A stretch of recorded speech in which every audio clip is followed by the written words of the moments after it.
सुनिसके पछाडि आज सरस्वती नदीको तटमा अत्यन्त खिन्न चित्त भएर वेदव्यास महामुनि बस्नु भएको थियो। नारदजी महामुनिले थाहा पाउनुभयो आज वेदव्यासलाई के भयो, किन यस्तो खिन्न चित्त भएर बसेका छन् यस्तो ज्ञानी व्यक्ति भनेर नारदजी महामुनि आफ्नो वीणा बजाउँदै बजाउँदै नारायण नारायण भन्दै भन्दै सरस्वती नदीको तटमा वेदव्यासको आश्रममा आउनुभयो। आउने बित्तिकै वेदव्यास महामुनिले नारदजी महामुनिको स्वागत सत्कार गरेर दिव्य आसनमा राख्नुभयो। राखिसके पश्चात नारदजी महामुनि भन्न लाग्नुभयो, हे वेदव्यास महामुनि, पाराशर्य महाभाग भवत कच्चिदात्मना परितुष्यति शारीर आत्मा मानस एव वा। हे पाराशर्य, हे पाराशरनन्दन वेदव्यास, आज तिमीलाई के भयो, किन अत्यन्त खिन्न चित्त भएर बसेका छौ, अत्यन्त मुख पनि मलिन्छ।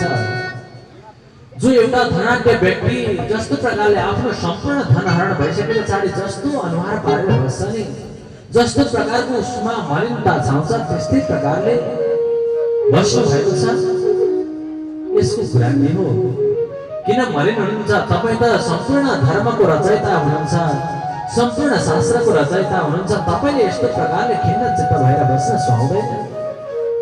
जब नारदजी महामुनिले यस्ता प्रकारले कुरा गर्नुभयो, वेदव्यास महामुनि भन्नुहुन्छ, अस्त्वेव मे सर्वमिदं त्वयुक्तं तथापि नात्मा परितुष्यते मे। हे नारदजी महामुनि, हजुरलाई मैले आफ्नो दुःखको कारण के बताउनु पर्छ? तपाईँ त जस्तो प्रकारले सूर्य दिन रात गरेर पृथ्वीमा भ्रमण गर्छन् नि, त्यस्तै प्रकारले हजुर पनि पर्यटन नर्क युवत्रिलोकी, हजुर पनि सूर्य झैं गरेर यो सारा विश्व ब्रह्माण्डमा प्राणी मात्रको कल्याण हेतुले विश्व ब्रह्माण्डमा आफ्नो वीणालाई हेर्दै हेर्दै नारायण नारायण भन्दै भ्रमण गरिरहनुहुन्छ र जहाँ जसलाई साह्रो गाह्रो पर्यो नि त्यहाँ हजुर टुप्लुक्क पुग्ने गर्नुहुन्छ। त्यसै कारणले आज हजुर मेरो समक्ष आउनु भएको छ। हे प्रभु, तपाईँ सबै जान्दा जान्दै पनि मलाई प्रश्न नगर्नुहोस्। जब यस्तो प्रकारले वेदव्यासले अत्यन्त खेद प्रकट गर्न लागे, नारदजी महामुनि भन्नुहुन्छ, यथा धर्मादय सार्था मुनिवर्यानुकीर्तिता न तथा वासुदेवस्य महिमा ह्यनुवर्णिता। हे वेदव्यास महामुनि, तपाईले आज सम्पूर्ण शास्त्रको रचना गरे तापनि न तथा वासुदेवस्य, जुन वसुदेव नन्दन वासुदेव भन्ने श्रीकृष्ण चन्द्र भगवान उनले गरेका कर्महरूको वर्णन आजसम्म कुनै ग्रन्थमा पनि हजुरले गर्नु भएको छैन। त्यसकारणले गर्दा जति नै शास्त्रको रचना गरे तापनि तपाईको खेद हट्ने छैन। त्यसकारणले गर्दा वासुदेवको कथायुक्त तपाईले ग्रन्थको रचना गर्नुपर्छ। जबसम्म तपाईले वासुदेवको कथायुक्त भएको शास्त्रको रचना गर्नु न तबसम्म तपाईलाई शान्ति मिल्ने छैन भने नारदजी महामुनिले आफ्नो पूर्व जन्मको वृत्तान्त सुनाउन लाग्नुभयो। पूर्व जन्ममा आफू दासी पुत्र भएर ब्राह्मणहरूको सेवा गरेर अन्तिममा ब्राह्मणहरूले जुन भगवानको नाम दिएका थिए, चतुर्व्यूहात्मक मन्त्र भगवानको नाम युक्त भएको, त्यही चतुर्व्यूहात्मक मन्त्र जपेर आफू भगवान समक्ष पुगेको सम्पूर्ण कथा सुनाउन लाग्नुभयो। सुनाइसके पछाडि वेदव्यास महामुनिले नारदजीको पूर्व जन्मको वृत्तान्त सुनिसके पश्चात उहाँलाई पनि मनमा अब उत्सुकता जाग्न लाग्यो। मैले पनि भगवानको नाम जपेर भगवानको कर्मले युक्त भएको शास्त्रको रचना गर्न सके भने मैले पनि मेरो शान्तिको बाटो अवलम्बन गर्न सक्ने रहेछु भनेर वेदव्यास महामुनिले पनि जान्नुभयो। सम्पूर्ण ज्ञान बताएर नारदजी महामुनि आफ्नो लोकतिर लाग्नुभयो नारायण नारायण भन्दै। र यता वेदव्यास महामुनि पनि आफ्नै आश्रममा भगवानको ध्यान गरेर बस्न लाग्नुभयो। जब ध्यान गर्न लाग्नु भएको थियो त्यही अवस्थामा आज भगवान आफ्नो स्वरूपलाई लुकाएर वेदव्यासमा प्रवेश गर्नुभयो। वेदव्यासमा प्रवेश गराइसके पछाडि वेदव्यास आँखा चिम्लेर बसेका छन्। त्यही अवस्थामा वेदव्यास महामुनि भित्रभित्रैबाट श्लोकको उच्चारण गर्न लाग्नुभयो। त्यही अवस्थामा गणेश कुमार आएर आज भागवतको लेखन गर्न लाग्नुभयो। वेदव्यास महामुनि श्लोकको उच्चारण गरिराख्नु भएको छ, गणेशजीले लेखिराख्नु भएको छ। यसो गर्दा गर्दै एउटा दुईटा गर्दा गर्दै 18,000 श्लोक युक्त भयो भागवत। बोलिए श्रीमद् भागवत महापुराणको। जब 18,000 युक्त श्लोकले निर्माण भयो भागवत महापुराण युक्त हुने बित्तिकै अब यो दिव्य ग्रन्थ कसलाई पढाउने, यसको योग्य को छ त भन्दा यसो विचार गर्न लाग्नुभयो वेदव्यास महामुनिले। विचार गर्दै जाँदा आफ्नो जन्म लिने बित्तिकै सालनालाई काँधमा राखेर जङ्गलतिर प्रस्थान गरेको आफ्नो पुत्रको स्मरण गर्नुभयो। स्मरण गरेर के सम्झिनु भयो भन्दा यो भन्दा भगवानको मायामा जति पनि व्यक्तिहरू छन् सम्पूर्ण मोहित भएका छन्। मेरो पुत्र त जन्मिने बित्तिकै वन प्रस्थान गरेको छ, यस्तो ज्ञानी व्यक्तिहरू म पाउँदिन भनेर आज वेदव्यास महामुनिले आफ्नो पुत्रको खोजी गर्न लाग्नुभयो। खोजी गर्न लागिसके पछाडि आफ्ना जति पनि शिष्यहरू थिए शिष्यहरूलाई यिनै भागवतका श्लोकहरू दिएर जङ्गल हुँदै खोज्न पठाउनु भयो। एक वनबाट अर्को वन दिव्य भागवतका श्लोकहरू गुणगान गाउँदै गाउँदै जङ्गल प्रस्थान गर्न लागे। र सुखदेवजी महामुनि पनि एउटा सुन्दर खण्डर आमा गुफामा बसेर भगवान नाम जपिराख्नु भएको थियो। यताबाट विद्यार्थीहरू गएर जब श्लोकको उच्चारण गर्न लागे, अहो वकीयम स्तनकालकोटम जिघांसयापाय यदाभ्यसात्वे लेवे गतिन्धात्रिचितां ततोऽन्यं गङ्गादयालं शरणं व्रजेवा। यो श्लोकमा कस्तो भाव छ हेर्नुहोस्। जो भगवान श्री कृष्णको जन्म भइसके पश्चात कंसद्वारा प्रेरित भएर जो पुतना बकासुरकी बहिनी बकी, अहो बकीयम स्तनकालकूटम, जसले भगवान श्री कृष्णलाई मार्नका निमित्त आफ्नो स्तनमा कालकूट विष धारण गरेर आई, उसले भगवानलाई मार्न आएकी थिए, तर पनि उसले अन्तिममा भगवानले उसलाई सद्गति प्रदान गर्नुभयो। कम्वा दयालुम शरणम व्रजेम, आफूलाई मार्न आउने व्यक्तिलाई कसले आफ्नो धाममा प्रस्थान गराउँछ, कसैले पनि गराउन सक्दैन। त्यस्ता परम दयालु भगवानलाई हामी नमस्कार गर्दछौँ, त्यस्ता भगवानको गुणगान गाउँदछौँ भनेर यस्ता प्रकारले उच्चारण गर्दै गर्दै गए।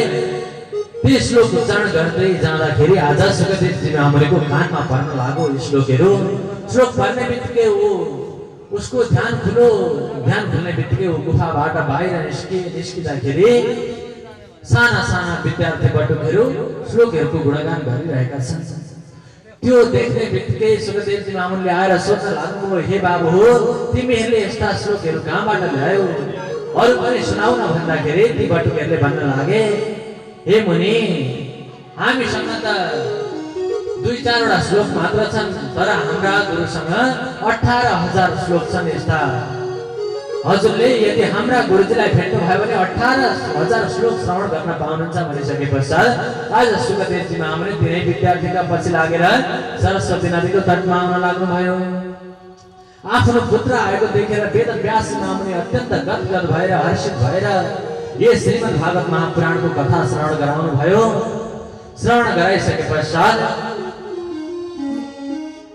त्यही कथा आज जब परीक्षित राजालाई श्राप लाग्यो नि, श्राप लागिसके पछाडि सुखदेवजी महामुनिले राजा परीक्षितलाई कथा श्रवण गराउनु भएको हो भनेर सुनाइदिनु भयो। सुनाइसके पछाडि अगाडि गएर भन्न लाग्नुहुन्छ, हे भगवान निर्गते नारदे सुत भगवान बादरायण श्रुतवान् तदभिप्रेतं तथा किं करोति भो।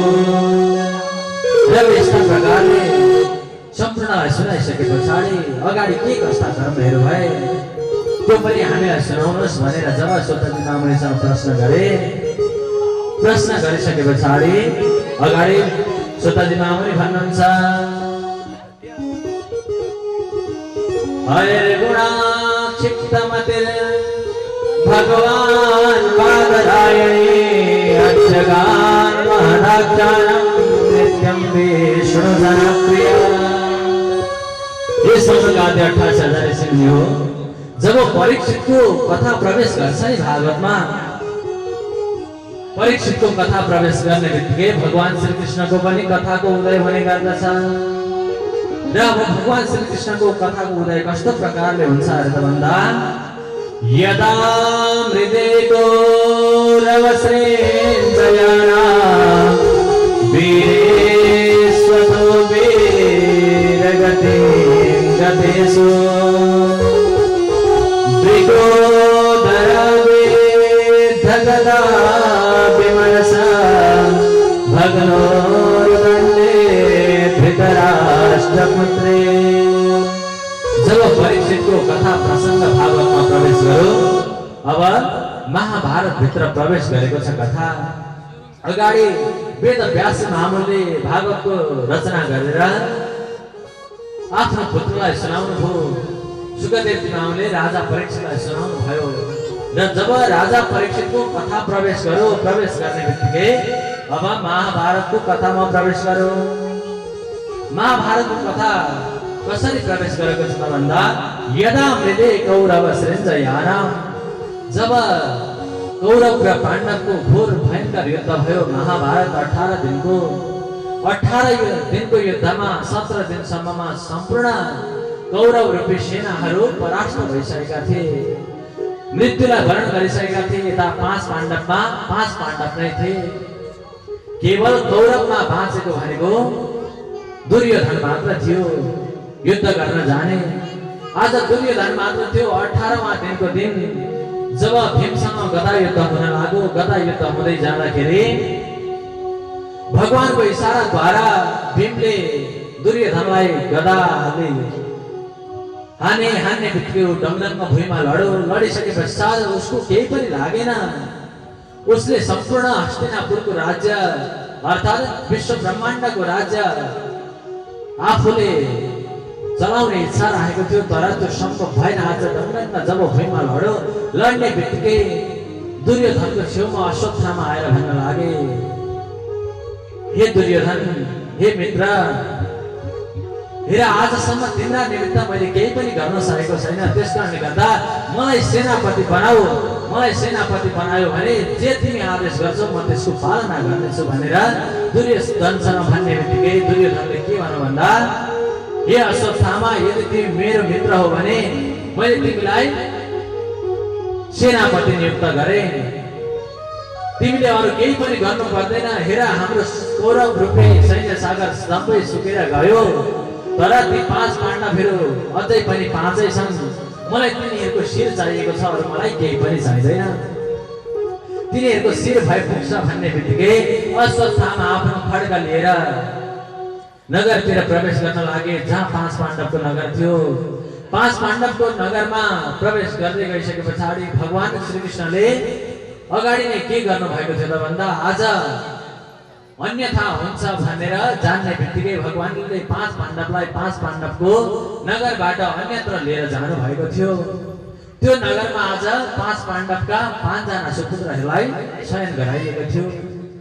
जब अश्वत्थामा आफ्नो खड्गा बोकेर रात्रिकालीन समयमा त्यो नगरमा प्रवेश गरिसके पछाडि राति कसैको पनि अनुहार चिन्नेवाला छैन। अश्वत्थामाले गएर 5 पाण्डवका पुत्रहरू 5 जनाको शिर घरबाट अलग गरेर लिएर आउन लागे।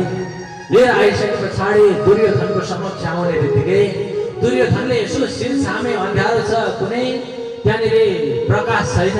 प्रकाश नभइसके पछाडि यसो छाम्दा शिर किलो भेट्टाए। हेर्नुहोस्, 5 पाण्डवको शरीर भनेको वज्र समान थियो, कहीँ पनि यसरी छाम्दा थिचिँदैन थियो। तर दुर्योधनले जब शिर पक्रिने बित्तिकै अत्यन्त किलो हुन लाग्यो।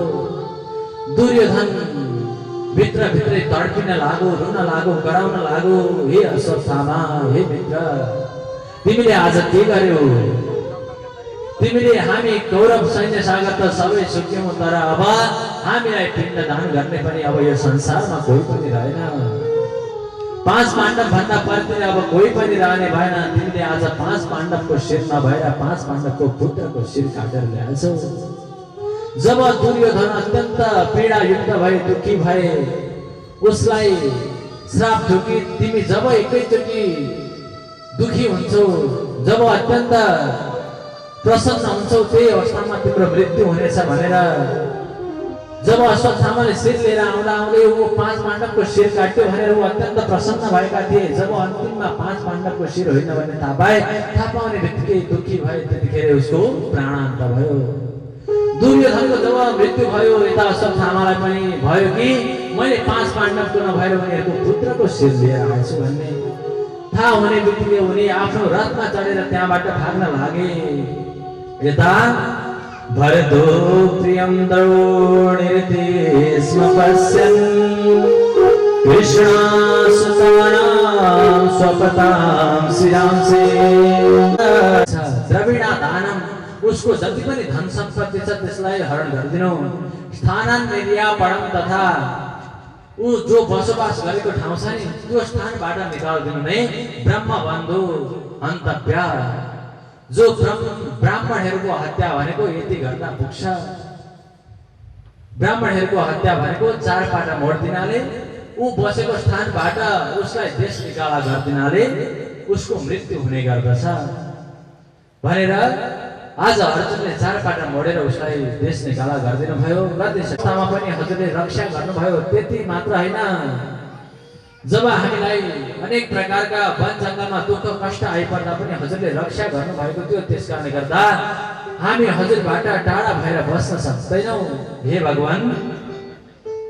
तर अर्को कुरा म हजुरसँग के पनि माग्छु भने विपदा सन्तुना शाश्वत तत्र तत्र जगद्गुरो भवतो दर्शनं यस्यात् पुनर्भव दर्शनम्। हे कृष्ण भगवान, तपाईले हामीलाई सम्पूर्ण कष्टहरूबाट बचाउनु भएको छ। तर अन्तिममा हजुरको ध्यान गर्दा गर्दै म के पनि माग्छु भने हजुरले हामीलाई यो आशीर्वाद दिनुहोस् कि हामीलाई सदा सर्वदा विपत्ति मात्र आइलागोस्, कहिले पनि हामीलाई सुख नहोस्, सुखको अनुभूति हामीलाई कहिले पनि नहोस्। किनभने जब हामीमा सुख बढ्छ नि, सुख हुने बित्तिकै हामी हजुरलाई बिर्सिने छौँ। त्यसकारणले गर्दा हजुरले गरेको यो जुन कर्म छ नि, यो सम्पूर्ण कर्मलाई बिर्सेर हामी हजुरको मायामा विभ्रमित भएर अन्तिममा नरकको पदलाई भोग गर्न जानेछौँ। तसर्थ हामी हजुरले हामीलाई के मात्र प्रदान गर्नु भने विपदा सन्तुना शाश्वत, हामीलाई सदा सर्वदा निरन्तर विपत्ति मात्र दिनुहोस्।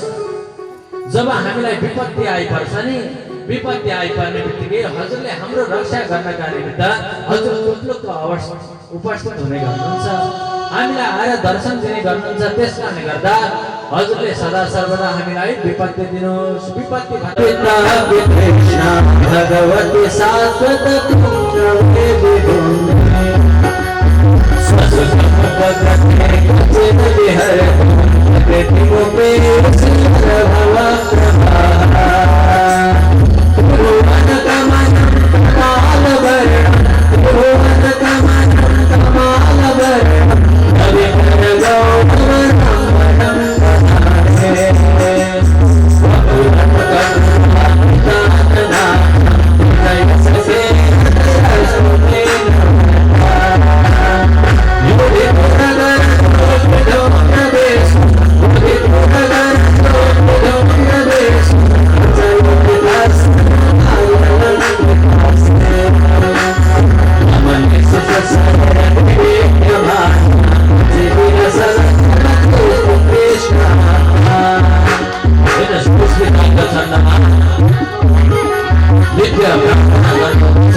हेर्नुहोस् यस्तो प्रकारले विश्व पितामहले पुष्पिताग्र छन्दमा दिव्य गुणगान गाउनु भयो र युद्धकालमा जति पनि कुराहरू भएका थिए सम्पूर्ण वर्णन गर्दै गर्दै अन्तिममा आत्मन्यात्मानमावेश्य शुद्ध श्वास पारमत आफ्नो ज्योतिलाई लगेर भगवान समक्ष मिलाउनु भयो। आज आकाश मार्गबाट सम्पूर्ण देवताहरू उपस्थित भएर देवदुन्दुभी आदि बजाउन लागे, पुष्प वृष्टि गर्न लागे, जय जयकार गर्न लागे। जय जयकार भइसके पछाडि त्यहाँबाट सम्पूर्ण आज पाण्डवहरू हस्तिनापुरतिर प्रस्थान गर्न लागे।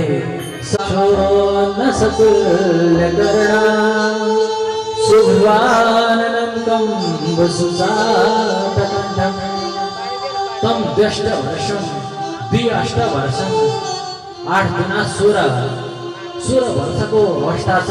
यौवन अवस्थामा हुनुहुन्छ आज सुखदेवजी महामुनि। अत्यन्त आफ्नो शरीरमा कुनै पनि वस्त्रहरू छैनन्।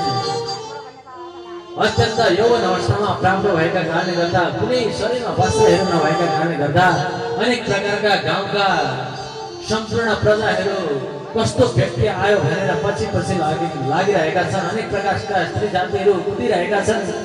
यो कस्तो प्रकारको साधु आयो भनेर ढुङ्गा बढा गरिरहेका छन्।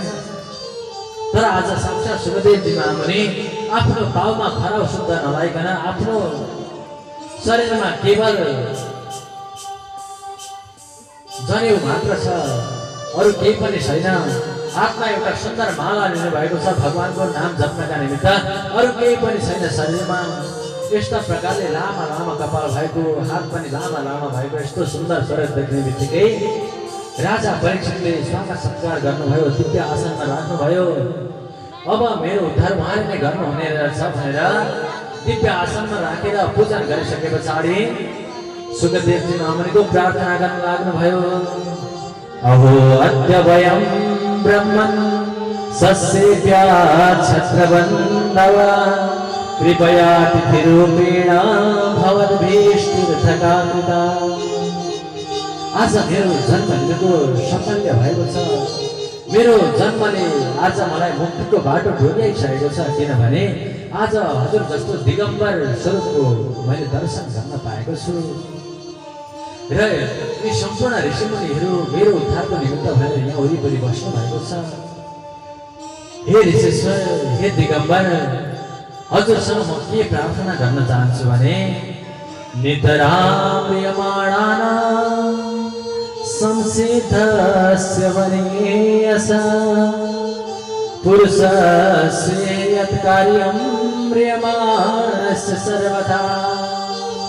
हे ऋषेश्वर, मैले यो प्रश्न ऋषिहरूमाथि पनि राखेको थिएँ, तर अब हजुर आइसके पछाडि मैले हजुरलाई प्रश्न गर्दैछु। जो म्रियमाण अवस्थामा प्राप्त भएको व्यक्ति हुन्छ, अर्थात् जसको 7 दिनभित्र मृत्यु निश्चित हुन्छ, त्यस्ता व्यक्तिहरूले कस्तो मन्त्र जप्नु पर्दछ, के को जप गर्नु पर्दछ, कुन भगवानको आराधना गर्नु पर्दछ मुक्ति प्राप्त गर्नका निमित्त हजुरले मलाई बताइदिनुहोस्। हजुरभन्दा ठुलो यो संसारमा कोही पनि छैन भनेर राजा परीक्षितले प्रश्न गर्नुभयो। प्रश्न गर्ने बित्तिकै सुखदेवजी महामुनि अगाडि भन्नुहुन्छ, हे परीक्षित, तिमीले अत्यन्त राम्रो प्रश्न गरेका छौ। तिमी त भगवानका परम भक्त छौ। तिमीलाई जो म भन्छु नि तिमीले ध्यान दिएर सुना। आफूले जन्म लाभ पर पुंस अन्त्य नारायण स्मृति। आफूले जन्म लिएको पुण्य तब एकत्रित हुन्छ जब अन्त्य नारायण स्मृति। आफूले मृत्युवरण गर्ने बेलामा नारायण भगवानको नाम जप्न सक्यो भने त्यही हो मोक्ष धर्म। त्यसैले पुर्याउने गर्दछ। त्यसकारणले गर्दा अन्त्य नारायण स्मृति, अन्तिम अवस्थामा भगवानको नाम जप्नु पर्दछ। हेर, त्यति मात्र होइन, एउटा खट्वाङका राजाले 2 घडीमा भगवानलाई प्राप्त गरेका थिए। तिमीसँग त 7 दिनको समय छ। हेर, 7 दिनमा त जो व्यक्ति पनि यदि प्राणी हो भने 7 दिनमा मृत्यु अवश्य पनि वर्ण गर्छ। तिमी किन डराउँछौ? खट्वाङका राजाले 48 मिनेटमा मोक्षका तिला प्राप्त गर्न सक्यो भने तिमीसँग त 7 दिनको समय छ। तिमी नडराऊ। अब तिमीलाई म जुन कुरा बताउँछु तिमी ध्यान दिएर सुन। मनो यज्चित श्वासो ब्रह्म बीजम अनुस्मरण। तिमीले मनलाई एकाग्रचित गरेर ब्रह्म बीज ओंकारको ध्यान गर्नुपर्दछ। जुन ओंकारको ध्यान गर्नका निमित्त पहिले आफ्नो आसनलाई जित्नु पर्दछ, आफ्नो श्वासलाई जित्न सक्नु पर्दछ, आफ्नो इन्द्रियहरूलाई आफ्नो वशमा गर्न सक्नु पर्दछ। यति गरिसके पछाडि त्यो ओंकार ध्वनिबाट एउटा विराट स्वरूप भगवानको ध्यान गर्दै गइसके पश्चात अवश्य पनि मनलाई पनि एकाग्रचित्त हुने गर्दछ र अन्तिममा भगवानको परम गतिलाई पनि प्राप्त हुने गर्दछ। अब म तिमीलाई दिव्य ज्ञान बताउँछु, तिमी ध्यान दिएर सुन भनेर आज सुगतिर तिमीहरूले आफ्नो गुरुको ध्यान गर्न लाग्नुभयो। भोलि भक्तवत्सल भगवानको जय हो।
यदि आफ्नो माता पितालाई तीर्थ सम्झेर जसले भक्ति गर्छ, जसले आफू भित्रका भावनाहरूलाई जागृत गराएर आफ्नो माता पिताको सेवा गर्छ भने त्यसले त परम गतिलाई प्राप्त गर्दछ। माताजी, यो संसारमा अरू केही पनि गर्नु पर्दैन।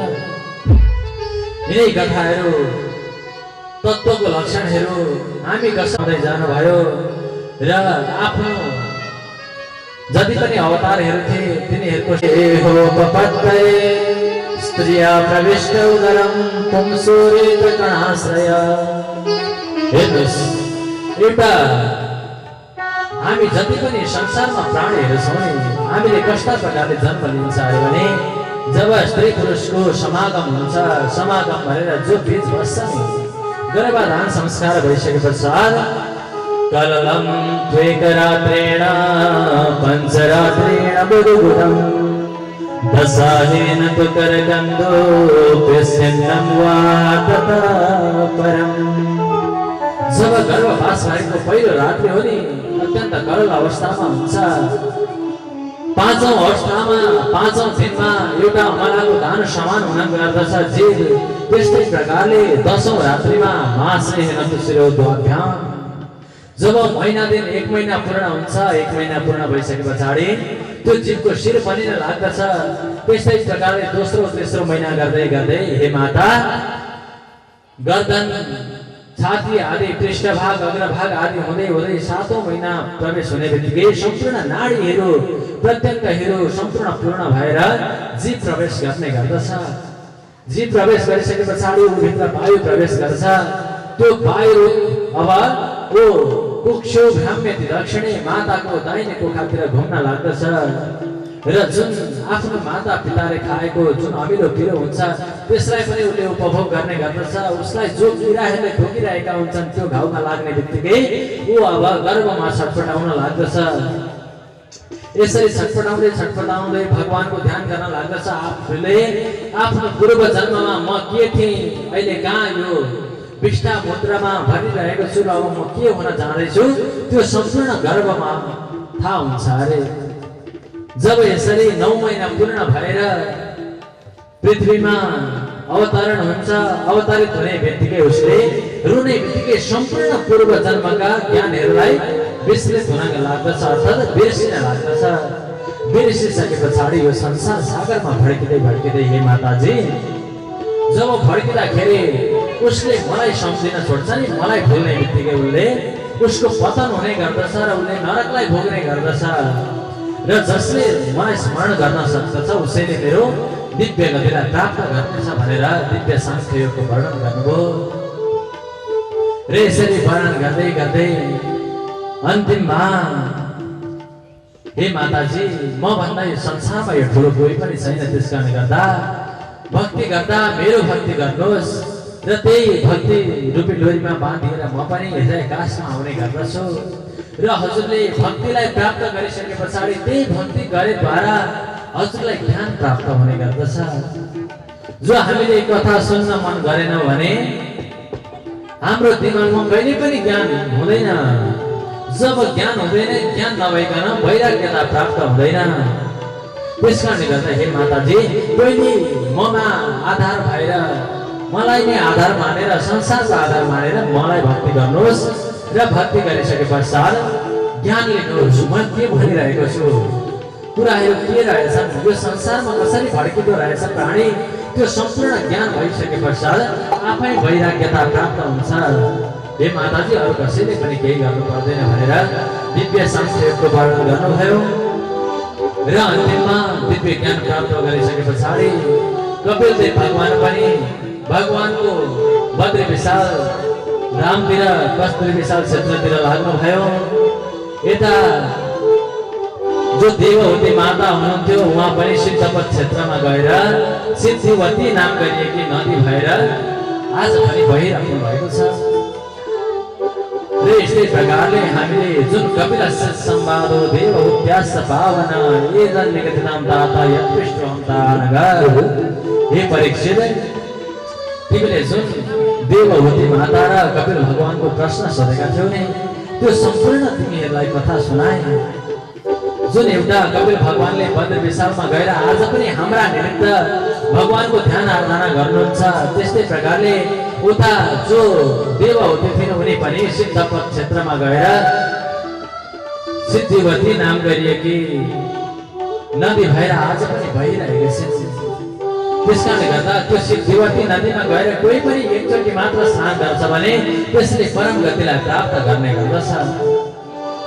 यैदमन शृणोति यो विधाते कपिलमुनिर्गतमात्मयोगगुह्यं भगवति कृते सुपर्णकेता भूपलवते भगवत्पदारविन्दम्। जसले चाहिँ यो कपिल भगवानको सुन्दर पावन प्रसङ्ग यतिसम्म गर्छ भने त्यसले चाहिँ भगवती कृत भे सुपर्णकेता, जुन सुपर्ण भनेको गरुडमाथि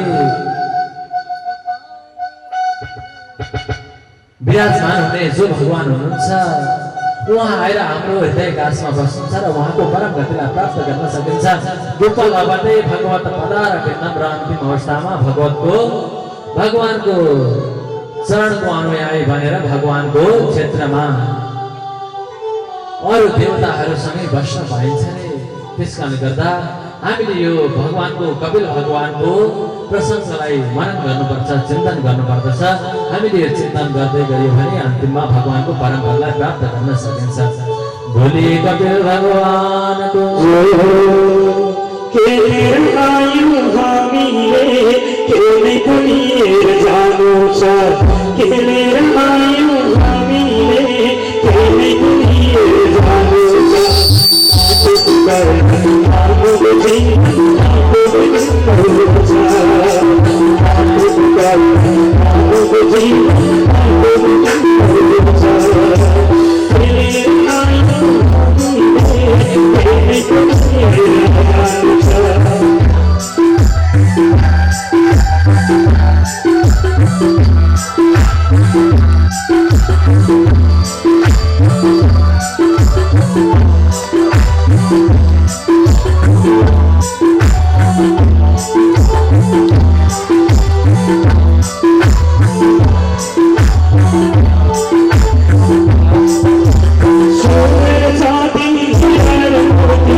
हामीले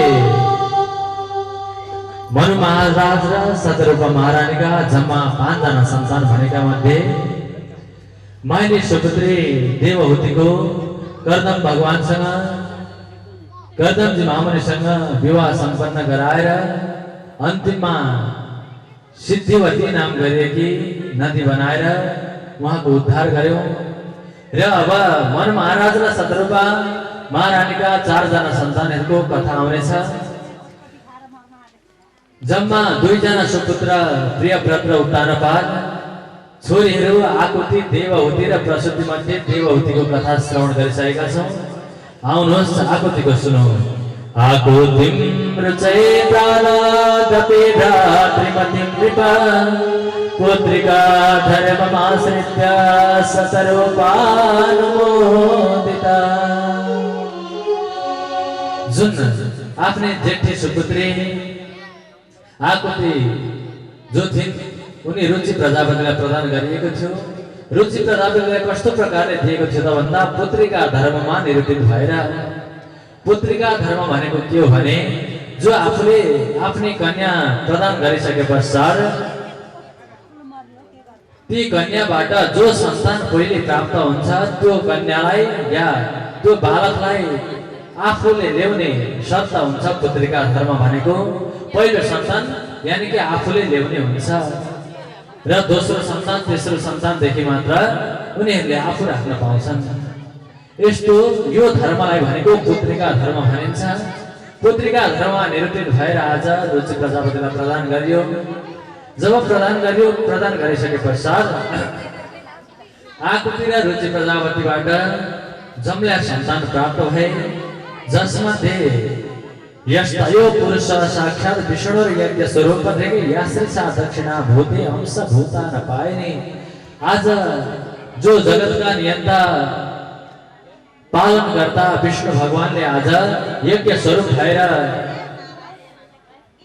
प्रकट हुनु भएको छ। त्यस्तै प्रकारले आज दक्षिणाको रूपमा लक्ष्मी नै आज रुचि प्रजापतिको घरमा आउनुभयो। जब यी 2 जना मिथुनम ब्रह्म वर्चस्वी आज एउटा मात्र सन्तान नभएर जब जन्मिने बित्तिकै एक-एकवटा सन्तान भाग लगाए। जब यिनीहरू 2 जना बढ्दै गए पछि गएर यिनीहरू यौवन अवस्थामा प्राप्त भइसके पछाडि यिनै यज्ञ र दक्षिणाको विवाह भयो। विवाह भइसके पछाडि यिनीहरूबाट जम्मा 12 जना सन्तान प्राप्त भएका छन्। दोष, प्रतोष, सन्तोष, भद्र, शान्ति, हिडस्पति, हित्म, कवि, विभु आदि गरिएका यी सन्तानहरू प्राप्त भइसके पश्चात यिनीहरूको तुषिता नाम ते देवा आसन स्वयं भवन्तरे। यही स्वयं भव मन्वन्तरमा तुषित आदि गरिएका देवताहरू आज पनि स्वर्गलोकमा यो स्वयं भव मन्वन्तरको गणना गरेर बसिरहेका छन्। र यस्तै प्रकारले आकुति देवीको पनि हामीले विवाह सम्पन्न गर्यौं। र यस्तै प्रकारले मनु प्रजापतिले आफ्नै कान्छी सुपुत्री यानी कि प्रसूति दक्ष प्रजापतिलाई प्रदान गरेका थिए। प्रसूतिं मानवीं दक्ष उपयेमे यदात्मजा तस्यां ससर्ज द्वित्रि षोडशा मललोचना। जुन प्रसूति थिइन् दक्ष प्रजापतिलाई प्रदान गरिएको थियो र प्रसूति र दक्षबाट जम्मा 16 जना सन्तान प्राप्त भए। 16 जना कन्याहरूमा 13 जना धर्मलाई, 1 जना अग्निलाई, 1 जना पितृलाई र 1 जना भोले बाबालाई। सती नामकी कान्छी सुपुत्री भोले बाबालाई प्रदान गरियो। प्रदान गरिसके पछाडि भितरीय प्रतिरूपे स्वे भवाया नागशेरुषा अप्रौढैवात्मनात्मानमजहाद्योग संयुता। हेर्नुहोस्, जब भोले बाबा र सतीको विवाह भयो, विवाह भइसके पछाडि उनीहरूबाट कुनै पनि सन्तान प्राप्त भएन। सन्तान त प्राप्त भएन, तर अन्तिममा ज्वाइँ र ससुराको झगडामा परेर सतीले पनि आफ्नो नवयौवन अवस्थालाई अग्निमा हवन गर्नु परेको थियो, अग्निमा आहुति दिनु परेको थियो भनेर जब यता सुखदेव मुनिले राजा परीक्षितलाई कथा श्रवण गराउनु भयो, राजा परीक्षित अत्यन्त छक्क पर्न लाग्नु भयो। होइन, ज्वाइँ ससुराको झगडामा कसरी छोरी परिन्, यो के कुरा हो भनेर जब सुखदेवलाई सोध्नुहुन्छ, सुखदेवलाई सोद्धाखेरि भन्नुहुन्छ, पुरा विश्व सृजां सत्रे समेता परमरसया तथा मरगणा सर्वे सानुगा मनयोग्नया सानुगा मनयोग्नया। एक समयको कुरा हो, ब्रह्माले दक्षलाई प्रजापति बनाइदिनु भएको थियो। प्रजापति बनाइसके पछाडि यो सम्पूर्ण प्रजापतिका पनि पति प्रजापति भए। यिनले एकचोटि सम्पूर्ण देवता गणहरूलाई बोलाएर, ऋषिगणहरूलाई बोलाएर प्रजापतिहरूको सभा राखेका थिए। त्यो सभामा आज ब्रह्मा पनि आउनु भएको छ, भोले बाबा पनि आउनु भएको छ। आइसके पश्चात सम्पूर्ण ऋषिमुनिहरूले सुशोभित भएको सभा छ। देवताहरू पनि आफ्ना देवीहरूका साथमा, गन्धर्वहरू पनि अप्सराहरूका साथमा आएर सुशोभित भइरहेका छन्। जब सम्पूर्ण उपस्थित भएको जान्ने बित्तिकै उताबाट दक्ष प्रजापति दोस्रो सूर्य समान भएर अत्यन्त कान्तियुक्त भएर कान्ति प्रदान गर्दै गर्दै सभामा उपस्थित हुन लागे। सम्पूर्ण प्रजापतिहरूले उपस्थित भएर उठेर दक्ष प्रजापतिको स्वागत सत्कार गर्न लागे, तर 2 जना उठ्नु भएन त्यो सभामा। को उठ्नु भएन अरे त भन्दा, 1 जना जो दक्षका पिता ब्रह्मदेव र अर्का भोले बाबा। एक प्रकारले हेर्दाखेरि ब्रह्मको भ्रिकुटी फुटाएर निस्किनु भएको रुद्र जो शिव भोले बाबा हुनुहुन्छ, अर्कोपट्टि दक्ष प्रजापति जो थिए मानसिक सृष्टि थिए। दक्ष भनेका भ्रिकुटीबाट उत्पन्न भएका भोले बाबा। 2 जना सन्तान हुन् ब्रह्माका। आज 2 जना सन्तानमा पनि के हुन लाग्यो भने, जब दक्ष प्रजापति अत्यन्त प्रकाशित भएर आइरहेका थिए त्यो बेलामा भोले बाबा र दक्ष उता ब्रह्मदेव नउठेको देख्ने बित्तिकै यसो दक्ष प्रजापतिले विचार गर्न लागे, आज म आउँदा मेरा पिताजी त छोरालाई सम्मान गर्न उठ्नु पर्दैन, त्यो ठिकै छ, तर यो भोले यो त मेरो ज्वाइँ हो नि। तर उनीहरूको नाता सम्बन्ध दक्ष जन्मिनुभन्दा पहिले नै भगवान भोले बाबाको सृष्टि भएको थियो। त्यसकारणले गर्दा पनि भोले बाबा आज उठ्नु भएन। अर्को कुरा के थियो भने, भोले बाबा सदा सर्वदा जतिखेरै भगवान नारायणको जप उपासना गर्ने गर्नुहुन्छ। को आयो को गयो कसैको पनि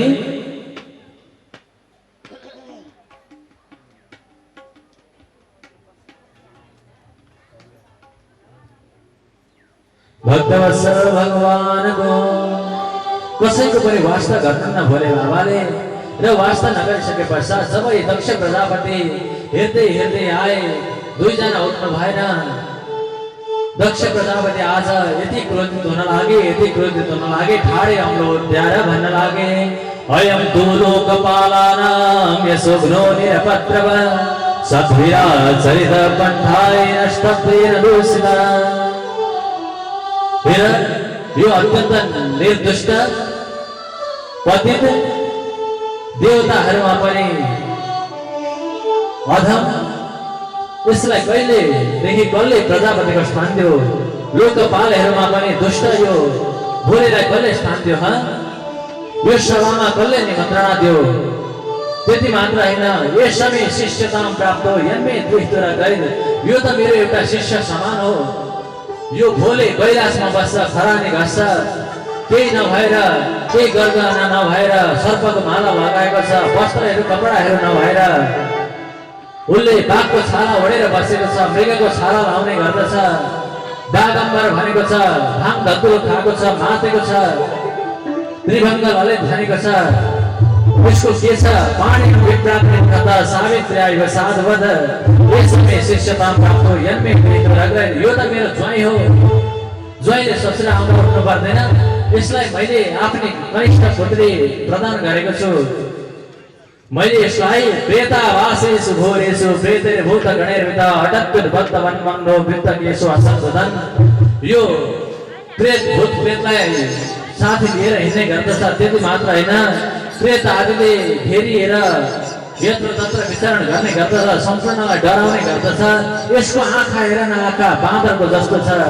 त्यति मात्र होइन, प्रेत श्रृङ्ग अष्टभूषण, यसको गहना भनेको अनेक प्रकारका अस्थिहरू छन्, हड्डीहरू छन्। यस्तो व्यक्तिलाई कसरीको मैले आफ्नै कनिष्ठ पुत्री दिएछु। शिवा पदेशु हेसो मत्तो मत जनप्रिय। शिव भनेको त मङ्गलकारी हुन्छ नि, तर यो त अशिव हो, अमङ्गलकारी हो। यो दुष्ट आज कहाँबाट आयो? मेरो यसले आज सम्मान गर्नुपर्ने हो कि होइन? चिता भस्म कृत स्नान प्रेत श्रृङ्ग नष्टि भूषण। यसले चिताको भस्म लगाएर ताण्डव नृत्य भनेको छ, अनेक प्रकारका ताण्डवहरू बजाएर नाच्ने गर्दछ। यसलाई अलिकति लाज छैन भन्दै यता दक्ष प्रजापतिले नराम्रा गालीहरू गर्न लागे। दत्तावत मया साध्वी ज्योतिते परमेश्वरा। मैले आफ्नै कन्या प्रदान गर्ने थिइन, तर मेरा पिता ब्रह्माले यिनलाई पुत्री देऊ भनेका कारणले मात्र मैले पुत्री प्रदान गरे। अब फिर्ता गर्नु जस्तो भइरहेछ। अब के भन्छु भने दक्षो थापो बस्पेच कुद्ध सप्तम प्रचक्रमे। दक्षले यति क्रोधित भए कि अयं तु देवय जना इन्दोपेन्द्रा दिविर्भव सभागम लौतम देवेर देवगणाधम। यो देवता मध्येमा अधम हो। आजदेखि उता यो भोले बाबालाई कुनै पनि यज्ञमा भोग लाग्दैन, कुनै पनि यज्ञमा भाग लाग्दैन। आजदेखि यो भोकै बस्छ, भोकै हिँड्छ, चिता भस्म चिता स्नान, चिताको खरानी लाउँछ। यसले केही पनि खानु पर्दैन। यो भनेको भाङ धतुरो खाने हो भनेर अनेक प्रकारले श्रापीभूत पनि गर्न लागे र गाली पनि गर्न लागे। जब यस्तो प्रकारले अपशब्दहरूद्वारा गाली गर्न लागे, गाली गर्दै गइसके पछाडि नन्दीलाई त्यो सह्य भएन। सह्य नभइसके पछाडि नन्दी पनि जुरुक्क उठेर हातमा पानी जल ग्रहण गरेर के भन्न लागे भने दक्षाय शापम विसर्ज दारुणम ये जन्म मोतम सदवाद्यतम जिया। दक्षलाई श्राप दिनका निमित्त के भन्छन्? हे दक्ष, जुन मुखले तैँले आज भोले बाबाको निन्दा गरेको छस् नि, त्यो मुख अब तेरो यो जुन बकबक गरेको छस् नि, त्यसको दक्षो बस्त मुखतिर तेरो बोकाको टाउको हुनेछ। त धेरै यहाँ गाली नदेखा, त श्राप नगर भनेर अत्यन्त क्रोध देखाएर नन्दीले पनि श्रापीभूत गर्नुभयो। जब नन्दी उठेर श्रापीभूत गर्नुभयो, अन्तिममा उता भृगु पनि उठेर अब सम्पूर्णलाई श्राप दिन लागे। सर्वभक्ष्यादिजा वृत्ते धृत विद्या तपो व्रता तिस्र कन्या सजकिरे आको देवौ विश्व प्रसूतिर विश्रुता। हामीले मनु महाराज र सतरूपा महारानीका जम्मा 5 जना सन्तान भनेका मध्ये माइली सुपुत्री देवहूतिको कर्दम भगवानसँग, कर्दमजी महामुनिसँग विवाह सम्पन्न गराएर अन्तिममा सिद्धिवती नाम गरिएकी नदी बनाएर उहाँको उद्धार गर्यौं। र अब मनु महाराज र सतरूपा महारानीका 4 जना सन्तानहरूको कथा आउनेछ। जम्मा 2 जना सुपुत्र प्रियव्रत र उत्तानपाद, छोरीहरू आकुति देवहूति र प्रसूति मध्ये देवहूतिको कथा श्रवण गरिसकेका छौं। आउनुहोस् आकुतिको सुनौं। आकुतिं रुचये प्राणादपि भ्रातृमतिं कृपा पुत्रिका धर्ममाश्रित्य सतरूपानुमोदिता।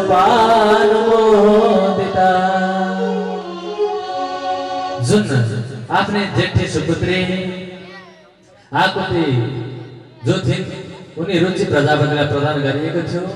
रुचि प्रजापतिलाई कस्तो प्रकारले दिएको थियो त भन्दा पुत्रिका धर्ममा निरूपित भएर। पुत्रिका धर्म भनेको के हो भने जो आफूले आफ्नै कन्या प्रदान गरिसके पश्चात ती कन्याबाट जो सन्तान पहिले प्राप्त हुन्छ त्यो कन्यालाई या त्यो बालकलाई आफूले ल्याउने शर्त हुन्छ। पुत्रिका धर्म भनेको पहिलो सन्तान यानी कि आफूले ल्याउने हुन्छ र दोस्रो सन्तान तेस्रो सन्तानदेखि मात्र उनीहरूले आफू राख्न पाउँछन्। यस्तो यो धर्मलाई भनेको पुत्रिका धर्म भनिन्छ। पुत्रिका धर्ममा निरूपित भएर आज रुचि प्रजापतिलाई प्रदान गरियो। जब प्रदान गरियो प्रदान गरिसके पश्चात आकुति र रुचि प्रजापतिबाट जम्ल्या सन्तान प्राप्त भए जसमध्ये यस्तो पुरुष साक्षात विष्णु यज्ञ स्वरूप याश्रिसा दक्षिणा भूते अंश भूता न पाइने।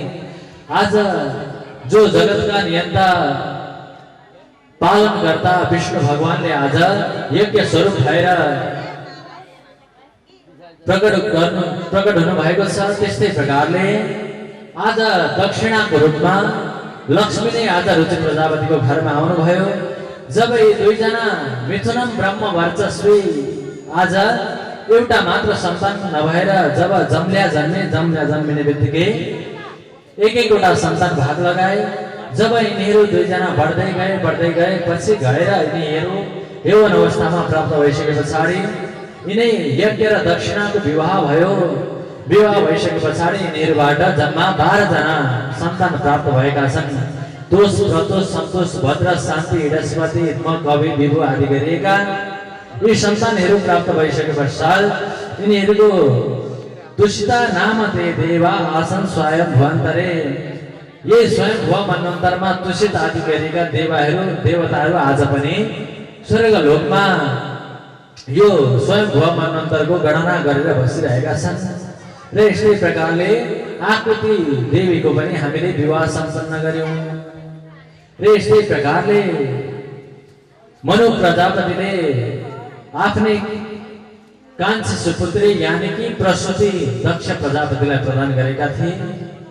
प्रसूतिं मानवीं दक्ष उपयेमे यदात्मजा तस्यां ससर्ज द्वित्रे षोडशामललोचना। जुन प्रसूति थिइन् दक्ष प्रजापतिलाई प्रदान गरिएको थियो र प्रसूति र दक्षबाट जम्मा 16 जना सन्तान प्राप्त भए। 16 जना कन्याहरूमा 13 जना धर्मलाई, 1 जना अग्निलाई, 1 जना पितृलाई र 1 जना भोले बाबालाई। सती नामकी कान्छी सुपुत्री भोले बाबालाई प्रदान गरियो। प्रदान गरिसके पछाडि भितरीय प्रतिरूपे स्वे भवाया नागशेरुषा अप्रौढैवात्मनात्मानमजहाद्योग संहिता।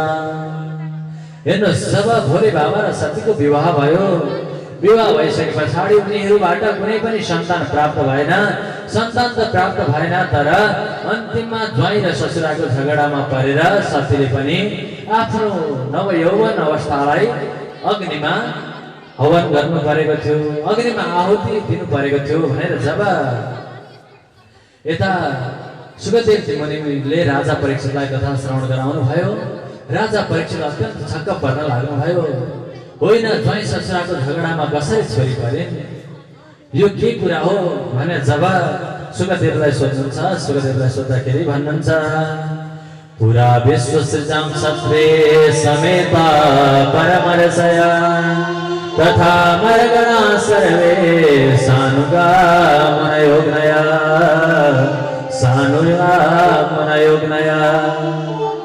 एक समयको कुरा हो, ब्रह्माले दक्षलाई प्रजापति बनाइदिनु भएको थियो। प्रजापति बनाइसके पछाडि यो सम्पूर्ण प्रजापतिका पनि पति प्रजापति भए। यिनले एकचोटि सम्पूर्ण देवता गणहरूलाई बोलाएर ऋषिगणहरूलाई बोलाएर प्रजापतिहरूको सभा राखेका थिए। त्यो सभामा आज ब्रह्मा पनि आउनु भएको छ, भोले बाबा पनि आउनु भएको छ। आइसके पश्चात सम्पूर्ण ऋषिमुनिहरूले सुशोभित भएको सभा छ। देवताहरू पनि आफ्ना देवीहरूका साथमा, गन्धर्वहरू पनि अप्सराहरूका साथमा आएर सुशोभित भइरहेका छन्। जब सम्पूर्ण उपस्थित भएको जान्ने बित्तिकै उताबाट दक्ष प्रजापति दोस्रो सूर्य समान भएर अत्यन्त कान्तियुक्त भएर कान्ति प्रदान गर्दै गर्दै सभामा उपस्थित हुन लागे। सम्पूर्ण प्रजापतिहरूले उपस्थित भएर उठेर दक्ष प्रजापतिको स्वागत सत्कार गर्न लागे। तर दुईजना उठ्नु भएन त्यो सभामा। को उठ्न भएन अरे त भन्दा एकजना जो दक्षका पिता ब्रह्मदेव र अर्का भोले बाबा। एक प्रकारले हेर्दाखेरि ब्रह्मको भ्रिकुटी फुटाएर निस्किनु भएको रुद्र जो शिव भोले बाबा हुनुहुन्छ, अर्कोपट्टि दक्ष प्रजापति जो थिए मानसिक सृष्टि थिए दक्ष भनेका, भ्रिकुटीबाट उत्पन्न भएका भोले बाबा। दुईजना सन्तान हुन् ब्रह्माका। आज दुईजना सन्तानमा पनि के हुन लाग्यो भने जब दक्ष प्रजापति अत्यन्त प्रकाशित भएर आइरहेका थिए त्यो बेलामा भोले बाबा र दक्ष उता ब्रह्मदेव नउठेको देख्ने बित्तिकै यसो दक्ष प्रजापतिले विचार गर्न लागे, आज म आउँदा मेरा पिताजी त छोरालाई सम्मान गर्न उठ्नु पर्दैन, त्यो ठिकै छ। तर यो भोले, यो त मेरो ज्वाइँ हो नि। तर उनीहरूको नाता सम्बन्ध दक्ष जन्मिनु भन्दा पहिले नै भगवान भोले बाबाको सृष्टि भएको थियो। त्यसकारणले गर्दा पनि भोले बाबा आज उठ्नु भएन। अर्को कुरा के थियो भने भोले बाबा सदा सर्वदा जतिखेर भगवान नारायणको जप उपासना गर्ने गर्नुहुन्छ। को आयो को गयो कसैको पनि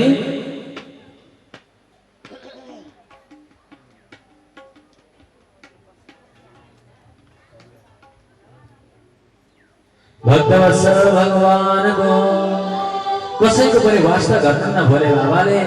र वास्ता नगरिसके पश्चात जब दक्ष प्रजापति हेर्दै हेर्दै आए, दुईजना उठ्नु भएन। दक्ष प्रजापति आज यति क्रोधित हुन लागे, यति क्रोधित हुन लागे, ठाडे अम्लो उद्याएर भन्न लागे, अयम तु लोकपालानां यशोघ्नो निरपत्रव सद्भिरा चरित पन्थाय नष्टप्रेण दूषिता। यो अत्यन्त निर्दुष्ट पतित देवताहरूमा पनि अधम, यसलाई कहिलेदेखि कसले प्रजापतिको स्थान दियो? लोकपालहरूमा पनि दुष्ट यो भोलेलाई कसले स्थान दियो? यो सभामा कसले निमन्त्रणा दियो? त्यति मात्र होइन, यसमै शिष्यताम प्राप्त हो यन्मे द्विष्टुर गैर। यो त मेरो एउटा शिष्य समान हो। यो भोले कैलाशमा बस्छ, खरानी घस्छ, केही नभएर, केही गरगहना नभएर, सर्पको माला लगाएको छ, वस्त्रहरू कपडाहरू नभएर उसले बाघको छाला ओढेर बसेको छ, मृगको छाला लाउने गर्दछ, बागम्बर भनेको छ, भाङ धतुरो खाएको छ, मातेको छ, त्रिभङ्ग ललित भनेको छ। उसको के छ? पानी विप्राप्ति कथा सावित्री आयो साधवद यसमै शिष्यता प्राप्त हो यन्मे रगरेन। यो त मेरो ज्वाइँ हो। ज्वाइँले ससुरा आउनु उठ्नु पर्दैन। यसलाई मैले आफ्नै कनिष्ठ पुत्री प्रदान गरेको छु। मैले यसलाई प्रेतावासेषु घोरेषु प्रेतैर्भूत गणैर्विदा अटत्युद्भक्त वन्मङ्गो वृत्तकेषु असंसदन। यो प्रेत भूत प्रेतलाई साथी लिएर हिँड्ने गर्दछ। त्यति मात्र होइन, प्रेत आदिले घेरिएर यत्र तत्र विचरण गर्ने गर्दछ, सम्पूर्णलाई डराउने गर्दछ। यसको आँखा हेर न, आँखा बाँदरको जस्तो छ। त्यति मात्र होइन, प्रेत श्रृंग अष्टभूषण, यसको गहना भनेको अनेक प्रकारका अस्थिहरू छन्, हड्डीहरू छन्। यस्तो व्यक्तिलाई कसरी पो मैले आफ्नै कनिष्ठ पुत्री दिएछु। शिवा पदेशु हेसो मत्तो मत जनप्रिय। शिव भनेको त मङ्गलकारी हुन्छ नि, तर यो त अशिव हो, अमङ्गलकारी हो। यो दुष्ट आज कहाँबाट आयो? मेरो यसले आज सम्मान गर्नुपर्ने हो कि होइन? चिता भस्म कृत स्नान प्रेत श्रृंग नष्टभूषण। यसले चिताको भस्म लगाएर ताण्डव नृत्य भनेको छ, अनेक प्रकारका ताण्डवहरू बजाएर नाच्ने गर्दछ। यसलाई अलिकति लाज छैन भन्दै यता दक्ष प्रजापतिले नराम्रा गालीहरू गर्न लागे। दत्तावत मया संस्वी ज्योतिते परमेश्वरा, मैले आफ्नै कन्या प्रदान गर्ने थिइन, तर मेरा पिता ब्रह्माले यिनलाई पुत्री देऊ भनेका कारणले मात्र मैले पुत्री प्रदान गरे। अब फिर्ता गर्न जस्तो भइरहेछ। अब के भन्छु भने दक्षो थापो वस्विजा बुद्ध सप्तम प्रचक्रमे दक्षले यति क्रोधित भए अयं तु देवय जनाय लोकेन्द्र दिवीर भव सभागम लौतम देवीर देवगणाधम, यो देवता मध्येमा अधम हो। आजदेखि उता यो भोले बाबालाई कुनै पनि यज्ञमा भोग लाग्दैन, कुनै पनि यज्ञमा भाग लाग्दैन। आजदेखि यो भोकै बस्छ, भोकै हिँड्छ, चिता भस्म, चिता स्नान, चिताको खरानी लाउँछ। यसले केही पनि खानु पर्दैन, यो भनेको भाङ धतुरो खाने हो भनेर अनेक प्रकारले श्राप विभूत पनि गर्न लागे र गाली पनि गर्न लागे। जब यस्तो प्रकारले अपशब्दहरूद्वारा गाली गर्न लागे, गाली गर्दै गइसके पछाडि नन्दीलाई त्यो सह्य भएन। सह्य नभइसके पछाडि नन्दी पनि जुरुक्क उठेर हातमा पानी जल ग्रहण गरेर के भन्न लागे भने दक्षाय शापम विसर्ज दारुणम ये जन्म मोतम सदवाद्यतम जा। दक्षलाई श्राप दिनका निमित्त के भन्छन्, हे दक्ष, जुन मुखले तैले आज भोले बाबाको निन्दा गरेको छस् नि, त्यो मुख अब तेरो यो जुन बकबक गरेको छस् नि, त्यसको दक्षो बस्त मुखतिर तेरो बोकाको टाउको हुनेछ। त धेरै यहाँ गाली नदेखा, त श्राप नगर भनेर अत्यन्त क्रोध देखाएर नन्दीले पनि श्राप विभूत गर्नुभयो। जब नन्दी उठेर श्राप विभूत गर्नुभयो, अन्तिममा उता भृगु पनि उठेर अब सम्पूर्णलाई श्राप दिन लागे। सर्ववक्षा विद्यावृत्ते धृत विद्या तपो व्रता।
पछि हजुरको वंश पनि बढ्नेछ र हजुरले आफ्नो पुत्रलाई राज्य सुम्पिने पनि पाउनुहुनेछ।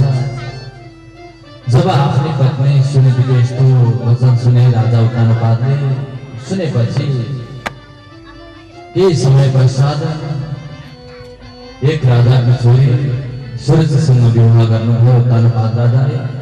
विवाह गरिसके पछाडि कान्छी पत्नीसँग माया ममता बढ्दै गए राजाको। यस्तो देखेर सुनितिले के भन्न लागिन् भने, हे राजा, मलाई अलिक पर यो भवनदेखि पर मलाई एउटा कुटी बनाइदिनुहोस्, म त्यही कुटीमा गएर बस्नेछु अनि हजुरहरू यो राज्यमा बस्नुहोला भनेर जब आफ्नै जेठी पत्नीले भन्ने बित्तिकै राजाले एउटा पर एउटा कुटिया बनाइदिसके पश्चात समय अन्तराल धेरै व्यतीत भयो। यता आफ्नो राज्यमा पनि कुनै सन्तान प्राप्त भएन दोस्रो पत्नीबाट पनि। र एक दिन राजा शिकार खेल्न वन प्रस्थान गर्नुभयो। वन प्रस्थान गर्दाखेरि धेरै टाढा पुग्नुभयो। एक वनबाट अर्को वन, अर्को वनबाट अर्को वन गर्दै धेरै टाढा जब पुग्नुभयो, अत्यन्त भोक प्यासले सताउन लाग्यो, तर कुनै पनि शिकार मिलेन। नमिलिसके पश्चात उत्तानपाद राजा फर्किँदै आउनुहुँदै थियो। आफ्नै जेठी पत्नी सुनीतिको कुटियामा आउनुभयो। आइसके पश्चात आफ्नो स्वामी आएको देखेर सुनीतिले स्वागत सत्कार गरिन्, दिव्य आसनमा राखिन्, भोजन बनाइन्, खुवाइन् र त्यो रात त्यही व्यतीत भयो। भोलिपल्ट राजा उठेर आए। यता राज्यमा आइसके पश्चात उता आफ्नो जेठी पत्नीको गर्भवास भइसके पश्चात यता राज्यमा आए। राज्यमा आएर केही दिन पश्चात आफ्नै कान्छी पत्नी सुरुचिको पनि गर्भ भयो। गर्भवास भइसके पश्चात अब 9 महिना जब व्यतीत भयो, उता आफ्नै जेठी पत्नीको गर्भबाट एउटा सुन्दर पुत्रको जन्म भयो। यता राज्यमा पनि आफ्नै कान्छी पत्नीको गर्भबाट पनि सुन्दर पुत्रको जन्म भयो। ब्राह्मणहरूलाई बोलाएर राजाले नामकरण संस्कार गरे। सुनीतिको पुत्रको नाम भयो ध्रुव। यता कान्छी पत्नी जो सुरुचि थिइन् उसको पुत्रको नाम भयो उत्तम।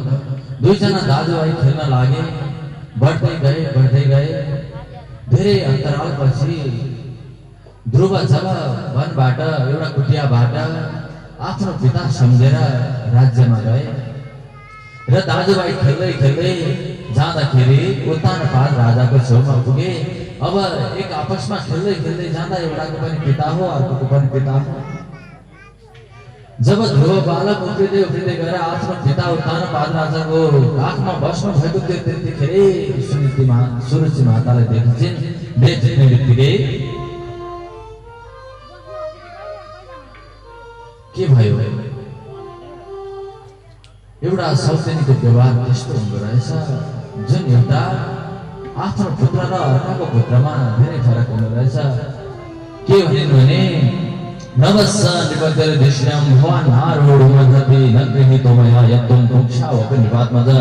हे वत्स, हे बालक, पर्खी। सानो बालक छ, 5 वर्षको अवस्थामा केही पनि जान्दैन। पर्खी भनेपछि पर्खे। तैँले यो राजाको काखमा बस्न मिल्दैन। यदि तैँले यो राजाको सिंहासनमा बस्न चाहन्छस् भने मेरो गर्भबाट तैँले जन्म लिनुपर्छ अनि मात्र बस्न पाउँछस्, नत्र बस्न पाउँदैनस्। ध्रुवले भन्न लागे, माता म किन बस्न पाउँदिन, मेरो पिताजी हुनुहुन्छ भन्दा हुँदैन। मेरो गर्भबाट यदि जन्म लिएको थिइस् भने तैँले बस्न पाउँथिस्। मेरो गर्भबाट होइन, मेरो सौतेनीको गर्भबाट तैँले जन्म लिएको हो। उसलाई त कुटिया बनाएर राख्ने सकेको छ। त्यस कारणले गर्दा तैँले यो राजाको काखमा राजसिंहासनमा बस्न योग्य छैनस्, त कुटीमा जा भने सबै यस्तो दुर्वचन प्रहार गर्न लागिन्। र अन्तिममा के भन्छन् भने, तैँले यदि यो राज्य सिंहासनको चाहना गर्छस् भने पहिले भगवान् आराध्य पुरुषम, पहिले भगवानको ध्यान गर, आराधना गर, तपस्या गर। तपस्याद्वारा भगवानलाई प्राप्तिमा अर्थात् वरदानमा तैँले के भन्नु भने, मेरो जन्म अबको सुरुचि माताको गर्भबाट होस् भनेर माग, अनि भगवानलाई प्राप्त गरेर तँ आइस् भने मात्र यो सिंहासनको योग्य हुन्छस्, नत्र हुनेवाला छैन भने जब यस्तो सौतेनी माताले दुर्वचन दुर्बाण प्रहार गर्ने बित्तिकै जस्तो प्रकारले एउटा हामी बाटोमा हिँड्दा कुनै सर्पलाई बिना अर्थ डन्डा मार्यो भने त्यो कति रिसाउँछ, कति क्रोधित हुन्छ, फाँ गर्दै आफैलाई ढस्न खोज्छ। त्यस्तै प्रकारले आज ध्रुव बालक यति क्रोधित हुनुभयो, यति दुखी हुनुभयो, आँखा राता राता पारेर लामो लामो श्वास फेर्दै मातु शपथ सदरोक्ति विद्या स्वसंद्र स्वादन्नहतो यथाहि विद्वामि सन्तुं हृदयं सन्नवाचं जगाम मातु प्रहृदं सकाशम्। आज आफ्नो सौतेनी माताको दुर्वचन दुर्बाण प्रहार भइसके पश्चात रुँदै कराउँदै चिच्याउँदै अत्यन्त दुखी भएर एउटा डन्डा मारेको साथ जस्तो फुवा गर्दै आफ्नो माताको समक्षमा पुग्न लागे। आफ्नो पुत्र अरू बेला हाँस्दै खेल्दै आउँथ्यो, माताजी भोक लाग्यो भन्दै आउँथ्यो, आज अत्यन्त रुँदै कराउँदै आइरहेको छ। यस्तो देखिसके पछाडि सुनिति माताले आफ्नो काखमा राखेर आँसु पुस्टिँदै भन्न लागिन्, बाबु के भयो तिमीलाई? किन रोइरहेका छौ? किन कराइरहेका छौ? तिमीलाई साथीहरूले के भने? तिमीसँग त सबै मिल्थे, तिमी पनि सबैसँग मिल्थ्यौ, आज के भयो? कि कसले कुट्यो तिमीलाई यहाँ भनेर सोध्छन्। बोली आइरहेको छैन, भक्काइरहेका छन्, रोइरहेका छन्। यो अवस्थामा सुनिति माताले पुनः सोध्न लाग्नुभयो, बाबु तिमीलाई के भयो भन त भनेर सोद्धाखेरि ध्रुवले भन्न लागे, आज यस्तो यस्तो तरिकाले म खेल्दै खेल्दै गएको थिएँ, मेरो सौतेनी माताले मलाई यसो यसो भन्नुभयो भने जब सम्पूर्ण वृत्तान्त सुनाउने बित्तिकै सुनिति माता पनि भक्काइन लागिन्। हेर, आज मैले गर्दा नै कान्छी पत्नी विवाह गर्नुभयो राजाले, आज उसलाई ल्याउने बित्तिकै मनै अपहेरित भएँ, कतिसम्म हुँदो रहेछ भनेर अत्यन्त भक्कानिँदै आफ्नो छोरालाई सम्झाउनुहुन्छ। आफ्नो यदि छोरालाई नसम्झाउँ भने सानो जो बालक हुन्छ नि, बच्चामा लागेको यदि दुर्बाणहरू त्यो पछिसम्म पनि रहने गर्दछ। त्यसकारणले गर्दा सुनिति माताले सम्झाउन लाग्नुभयो, बाबु त्यस्तो होइन, सत्याम सुरुचा भीतम भवान्मे यद्दुर्वकाया उदरे गृहीत। तिमीले जो कान्छी माता छन् नि सुनिति सुरुचि, उसले सत्य भनेको हो। किनभने तिमीले म दुर्भाग्यशाली जो स्त्री हुँ, मेरो गर्भबाट तिमीले जन्म लियौ, त्यसकारणले गर्दा तिमीले त्यो सिंहासनलाई प्राप्त गर्न सकेनौ। मेरो यदि भाग्य थियो भने आज तिमीले त्यो सिंहासनलाई प्राप्त गर्ने थियो बाबु। अब नरो, रोन केही हुने भएको छैन। तिमीलाई तिमीले कान्छी आमाले सत्य भनेको हो, भगवानको आराधना गर्नु राम्रो हो। हामी पनि कुनै बालकहरूलाई थकाउनका निमित्त कहिले मिठाई दिन्छौँ, कहिले के दिन्छौँ होइन, रोइरहेको बेला, तर त्यो थकाउनको लागि मात्र हो। आज सुनिति माता थकाउनु हुँदैछ, थकाउनको लागि भन्नु हुँदैछ, तर ध्रुव बालक साँच्चै नै सम्झिँदैछन्। सुनितिले के भन्न लाग्यो भने, बाबु तिमीलाई कान्छी आमाले भनेको कुरा सत्य हो। हामीले भगवानको भजन गर्नुपर्छ, भगवानको तपस्या गर्नुपर्छ, अनि हाम्रो जीवनलाई सफल बनाएर अन्तिममा भगवानको धामलाई प्राप्त गर्नुपर्छ। धर्म नै त्यही हो, हाम्रो लक्ष्य नै त्यही हो, प्राप्ति नै त्यही हो। त्यहाँ भन्दा ठुलो अरू केही पनि छैन भनेर जब सुनाउने बित्तिकै यता दुर्वचन स्मरण गरिरहेका थिए। रुँदै रुँदै सायंकाल भयो। सायंकाल सत्र पश्चात भोजन ग्रहण गराउनु भयो माताले। रात्रि समय भयो। आफ्नो छोरालाई आफ्नो अँगालोमा राखेर सुताउनु भयो। सुताउँदा ध्रुव बालकले निदाउन सकेनन्।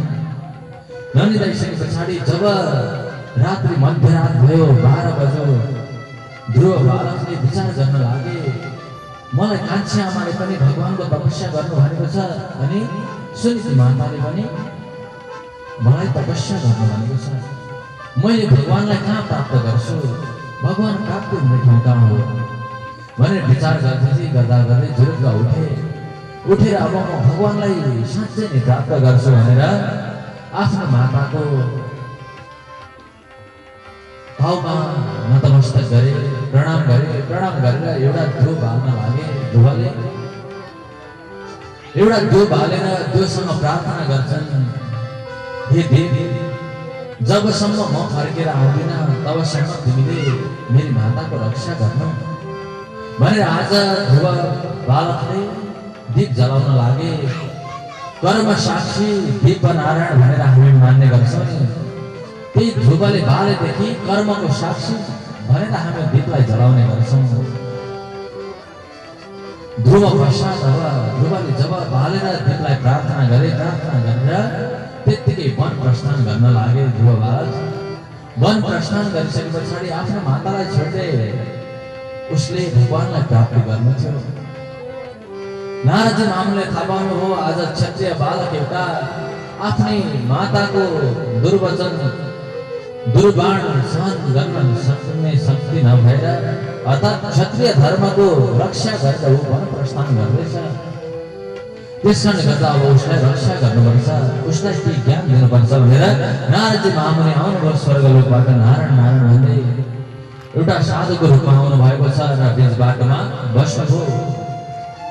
ध्रुव बालक यताबाट जाँदै थियो, उताबाट अगाडि टक्क उभिनुभयो। उभिने बित्तिकै ध्रुव बालकले सोध्न लागे, हे ऋषिश्वर हजुर को हुनुहुन्छ? किन मेरो बाटो छेक्नु हुँदैछ? मलाई छोड्नुहोस्, म भगवानको तपस्या गर्न चाहन्छु। यदि तपाईँ चाहनुहुन्छ भने मलाई भगवान कहाँ भेट्नुहुन्छ त्यो रास्ता देखाइदिनुहोस्, त्यो बाटो देखाइदिनुहोस्, म त्यही बाटो जान्छु, होइन भने मेरो बाटो नछेक्नुहोस् भने जब ध्रुव बालकले भन्न लागे नारदजी महामुनि भन्नुहुन्छ नारदस्तदुपाकर्ण्य ज्ञात्वा तस्य चिकीर्षितं दृष्ट्वा मूर्धगणगणेन पाणिना प्राहविस्मिता। नारदजीले त्यो ध्रुव बालकको क्षत्रिय कुमारको त्यस्तो वचनलाई श्रवण गरेर बिस्तारै आफ्नो करकमल उसको शिरमा राखेर भन्न लाग्नुहुन्छ, हे बाबु तिमीले भगवानलाई खोज्ने बेला भएको छैन। तिमी त एउटा सानो खेल्ने कुद्ने तिम्रा साथीहरू हेर कन्दुक क्रीडा गर्नका निमित्त गोल खेल्नका निमित्त कति पर्खिरहेका होला। तिमीलाई तिम्रो माताले कति खोजिराख्नु भएको होला। तिमी घर फर्केर जाऊ, तिम्रो तपस्या गर्ने बेला होइन, तिम्रो भगवानलाई प्राप्ति गर्ने बेला होइन, जाऊ बाबु भनेर जब नारदजी महामुनि सम्झाउन लाग्नुभयो ध्रुव बालक भन्न लागे, हे ऋषिश्वर तपाईँ मलाई बताउनुहुन्छ त भगवानको मार्ग बताउनुहोस्, होइन भने मलाई यो अनेक कुरा गरेर बाटो नछेक्नुहोस्। जब केही गर्दा पनि ध्रुव बालकले मारेनन्। अन्तिममा नारदजी महामुनिले भन्न लाग्नुभयो, हे बाबु भगवानलाई प्राप्त गर्न त्यति सजिलो छैन, तर पनि अब तिमीलाई म एउटा दिव्य ज्ञान दिन्छु। त्यो ज्ञानलाई तिमीले मनन चिन्तन गर्न सक्यौ भने सरल तरिकाले भगवानलाई प्राप्त गर्न सक्छौ। हेर सर्वप्रथम त तिमीले भगवानको ध्यान गर्नका निमित्त भगवानको रूप कस्तो छ, भगवान कस्तो हुनुहुन्छ, भगवानलाई के द्वारा आराधना गरिन्छ त्यो सिक्नुपर्छ। म तिमीलाई सिकाउँछु, आऊ बाबु भनेर नारदजी महामुनिले अब दिव्य ज्ञान दिन लाग्नुभयो। सशङ्खचक्रं सकिरीटकुण्डलं सपीतवस्त्रं सरसीरुहीक्षणं सहारवक्षस्थलकौस्तुभश्रियं नमामि विष्णुं शिरसा चतुर्भुजं। हेर बाबु भगवानको यस्तो रूप छ कि चतुर्भुजधारी हुनुहुन्छ, पीताम्बरधारी, वनमाला लगाउनु भएको, वक्षस्थलमा कौस्तुभ मणिले सुसज्जित भएको, किरीट कुण्डल लाउनु भएको, मुकुट आदिले सुशोभित हुनु भएको छ। यस्तो भगवानको अब ध्यान गर्नुपर्दछ तिमीले। यदि तिमीले यस्तो प्रकारको स्वरूपको ध्यान गर्यौ भने तिमीले अवश्य पनि भगवानलाई प्राप्ति गर्नेछौ। र अब तिमीलाई एउटा मन्त्र प्रदान गर्दैछु, तिमी ध्यान दिएर सुन। यम सप्तरात्रं प्रपठन् पुमान् पश्यति खेचरान् जप्यस्य परमो गुह्यस्य यदाम निपात्मद। हे बालक तिमीलाई म मन्त्र प्रदान गर्दैछु, ध्यान दिएर सुन। नारदजी महामुनिले आज उनी परब्रह्म परमात्मा भगवानको द्वार साक्षरी मन्त्र प्रदान गर्न लाग्नुभयो। ओम नमो भगवते वासुदेवाय, ओम नमो भगवते वासुदेवाय, ओम नमो भगवते वासुदेवाय, ओम नमो भगवते वासुदेवाय, ओम नमो भगवते वासुदेवाय, ओम नमो भगवते वासुदेवाय, ओम नमो भगवते वासुदेवाय, ओम नमो भगवते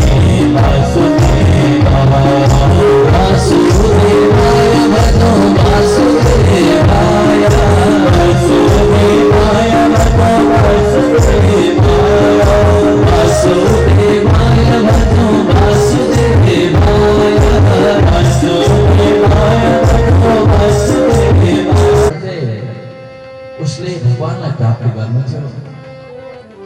नारदजी महामुनिले थाहा पाउनुभयो आज क्षत्रिय बालक एउटा आफ्नै माताको दुर्वचन दुर्बाण सहन गर्न सक्ने शक्ति नभएर अर्थात् क्षत्रिय धर्मको रक्षा गरेर ऊ वन प्रस्थान गर्दैछ। त्यसकारणले गर्दा अब उसलाई रक्षा गर्नुपर्छ, उसलाई के ज्ञान दिनुपर्छ भनेर नारदजी महामुनि आउनुभयो स्वर्गलोकबाट नारायण नारायण भन्दै।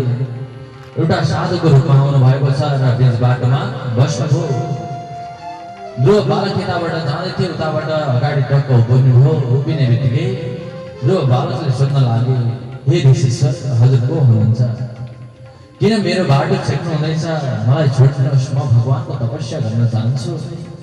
यदि तपाईँ चाहनुहुन्छ भने मलाई भगवान कहाँ भेट्नुहुन्छ त्यो रस्ता देखाइदिनुहोस्, त्यो बाटो देखाइदिनुहोस्, म त्यही बाटो जान्छु।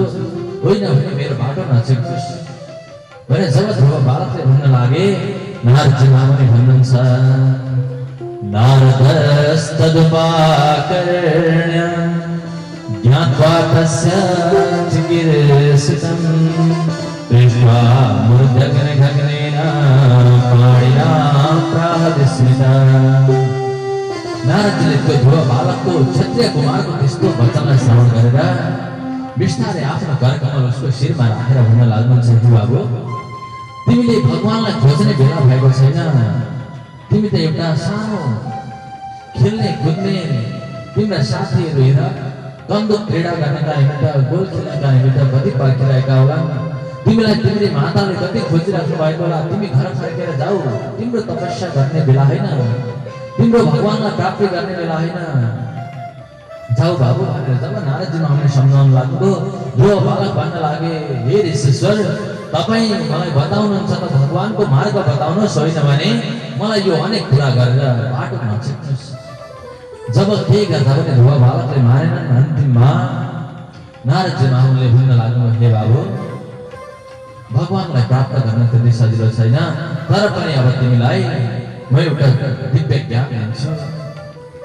त्यो ज्ञानलाई तिमीले मनन चिन्तन गर्न सक्यौ भने सरल तरिकाले भगवानलाई प्राप्त गर्न सक्छौ।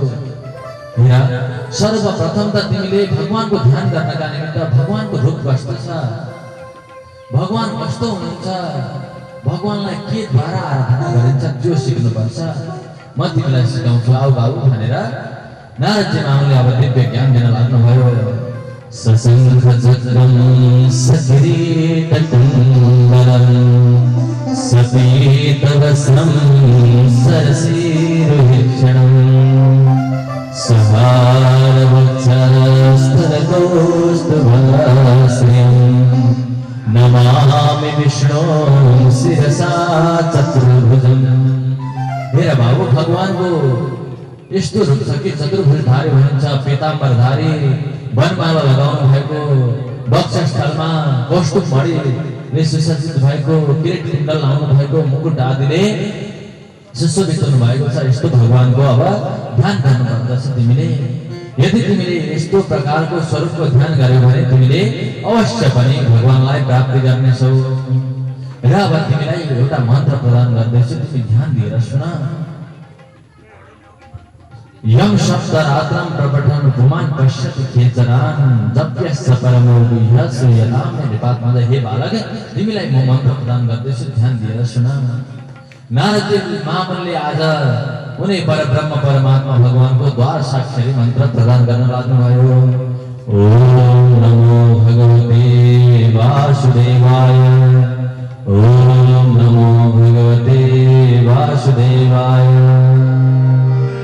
ओम नमो भगवते वासुदेवाय, ओम नमो भगवते वासुदेवाय, ओम नमो भगवते वासुदेवाय, ओम नमो भगवते वासुदेवाय, वासुदेवाय भजो वासुदेवाय, वासुदेवाय भजो वासुदेवाय, वासुदेवाय भजो वासुदेवाय, वासुदेवाय भजो वासुदेवाय, ओम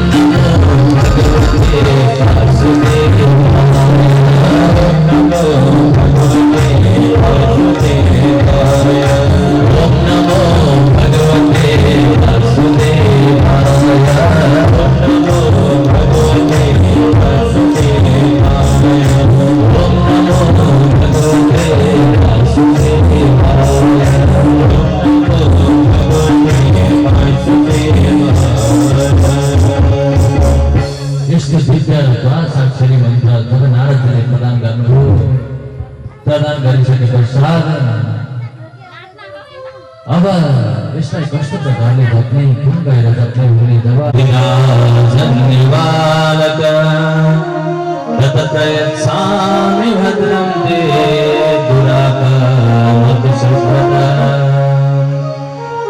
जब ध्रुव बालकले भगवानको दिव्य स्तुति गरे, गर्ने बित्तिकै भगवान पनि अत्यन्त प्रसन्न हुनुभएर भन्नुहुन्छ, हे बाबु, बेटा हन्ते व्यवसितम, हे क्षत्रिय बालक, तिम्रो सम्पूर्ण कुराहरू मैले जानेको छु।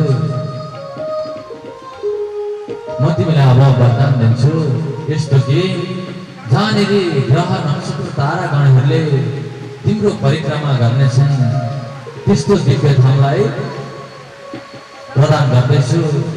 जहाँनिर नवग्रहहरू सदा सर्वदा तिम्रो भ्रमण गर्नेछन्, ग्रह नक्षत्र ताराहरू सम्पूर्ण ज्योतिष चक्र आदि जति पनि छन् ती सम्पूर्णले तिम्रो भ्रमण गर्नेछन्, अर्थात् तिम्रो परिक्रमा गर्नेछन्। जस्तो प्रकारले एउटा दाइँ गर्दाखेरि बिचमा मे हुन्छ, वरिपरि गयो हुन्छ नि, त्यस्तै प्रकारले ग्रह नक्षत्र तारा ज्योतिष चक्रहरू त्यस्तै प्रकारले तिम्रो धामको अर्थात् तिम्रो लोकको परिक्रमा गर्नेछन्। त्यो भनेको हो ध्रुवलोक। हेर, तिमीलाई म ध्रुवलोक प्रदान गर्दैछु। तिमीले अब यहाँबाट आफ्नो राज्यमा फर्केर जानेछौ। गइसके पश्चात आफ्ना पिता जो उत्तानपाद राजा हुन् उनले तिमीलाई राज्य प्रदान गर्नेछन्। राज्य प्रदान गरिसके पछाडि तिमीले 36,000 वर्षसम्म यो पृथ्वीको संरचना गर्नेछौ, अर्थात् तिमीले पालन पोषण गर्नेछौ। 36,000 वर्ष पश्चात तिमीलाई लिन स्वयं काल आउनेछन्, अर्थात् देवदूतहरू आउनेछन् र तत्पश्चात तिमी यो ठाउँलाई छोडेर आफ्नो दिव्य लोकतिर जानेछौ। त्यति मात्र होइन, तिमीले अब यहाँबाट गइसके पश्चात जब आफ्नो राज्य हुन्छ नि, राज्य हुने बित्तिकै तिम्रा भाइ जो उत्तम छन् ऊ शिकार खेल्न जानेछन्। शिकार खेल्न गइसके पश्चात उसलाई यक्षहरूले मारिदिनेछन् र तिम्री माता जुन सुरुचि हुने ऊ पनि जङ्गलमा वन ढाडेलोमा परेर उसको पनि मृत्यु हुनेछ भनेर सम्पूर्ण भगवानले भविष्यवाणी गरिदिनुभयो। अन्तिममा जब भगवानले सम्पूर्ण वरदान प्रदान गरिसक्नुभयो, ध्रुव बालक भन्न लागे, हे प्रभु, आज जुन दिव्य हजुरको तपस्या गरेर पनि मैले हजुरलाई यस्तो तुच्छ पदार्थ मागिरहेको छु। म आज अत्यन्त दुःखी छु प्रभु, किनभने जस्तो प्रकारले एउटा कुनै घरमा सेवक सेविका हुन्छन्, ती सेवक सेविकाले आफ्नो मालिकलाई प्रसन्न गराउँछन् कर्म गरेर, काम गरेर, र अन्तिममा जब मालिक अत्यन्त प्रसन्न हुन्छ उसले जे मागे पनि प्रदान गर्ने हुन्छ। तर अन्तिममा त्यो सेवक सेविकाले फली काराय वा अधरम, जस्तो प्रकारले एउटा अन्तिममा चामलको भुस मागेर हिँड्छन्, त्यस्तै भयो भगवान। मालिकले जे पनि दिन तयार छ तर अन्तिममा ऊ केवल चामलको भुस मागेर हिँड्छ। त्यस्तै प्रकारले आज म पनि हजुरलाई अत्यन्त प्रसन्न गराएको छु, तर एउटा तुच्छ राज्यको चाहना मलाई धिक्कार छ प्रभु। मलाई यो राज्य चाहिँदैन, अब मलाई हजुरको दिव्य लोकमा लिएर जानुहोस्, म यो राज्य चलाउनु छैन भनेर भगवानसँग प्रार्थना गरे। अन्तिममा भगवानले भन्नुभयो, हे बाबु, तिमीले जो इच्छा गरेर आएका थियौ, तिमीले आफ्नो सौतेनी माताको दुर्वचन सहन गर्न नसकेर आज मेरो तपस्या गरेका थियौ, तिमीले आज राज्य पाएका छौ, त्यहाँभन्दा ठुलो अरू कुरा होइन भनेर भगवानले बताइदिनुभयो। बताइदिइसके पछाडि भगवान पनि दिव्य वरदानहरू दिएर त्यहाँबाट अन्तर्धान भयो। ध्रुव बालक पनि अब वृन्दावनबाट आउन लागे। जब ध्रुव बालक आज वनबाट घर फर्किँदैछन् अरे, आफ्नो राज्य फर्किँदैछन् अरे भन्ने यता उत्तानपाद राजाले थाहा पाए। थाहा पाउने बित्तिकै सम्पूर्ण जति पनि ब्राह्मण देवहरू हुनुहुन्थ्यो ब्राह्मणहरूलाई बोलाएर स्वस्ति वाचन पूर्वक अत्यन्त मतवाला हात्ती लिएर, रथ घोडा लिएर ध्रुवको स्वागत गर्न लाग्नुभयो। जानु हुँदैछ आफ्ना 2जना पत्नीका साथमा। उत्तानपाद राजा मेरो छोरो कहाँ होला, कसो होला, के गर्दै होला भन्दै यता राज्यतिरबाट आउनु हुँदैछ। उताबाट ध्रुव बालक पनि बिस्तारै बिस्तारै आउनुहुँदैछ दिव्य ज्ञान प्राप्त गरेर। जब आउँदा आउँदै बीच बाटोमा भेट भयो। भेट हुने बित्तिकै सुरुचि माता हत्ता नपत्ता आम फाल्नु भयो र गएर अङ्कमाल गर्न लाग्नुभयो। जुन आफ्नै कान्छी माता आफ्नै सौतेनी माताको दुर्वचनलाई सहन गर्न नसकेर जो ध्रुव तपस्या गर्न गएका थिए, त्यही माता चाहिँ आज तपस्याबाट फर्किने बित्तिकै गएर अङ्कमाल गर्दैछ।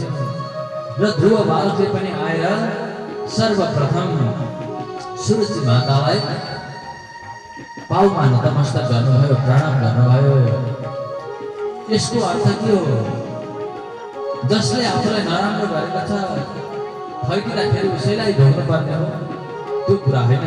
ध्रुव बालकले आज के स्मरण गर्नुभयो भने जसले गर्दा आज मैले भगवानलाई प्राप्त गरेँ त्योभन्दा ठुलो संसारमा अरू केही पनि छैन। त्यो अर्थले ध्रुव बालकले आउँदा आउँदै आफ्नै कान्छी आमालाई प्रणाम गर्नुभयो सर्वप्रथम।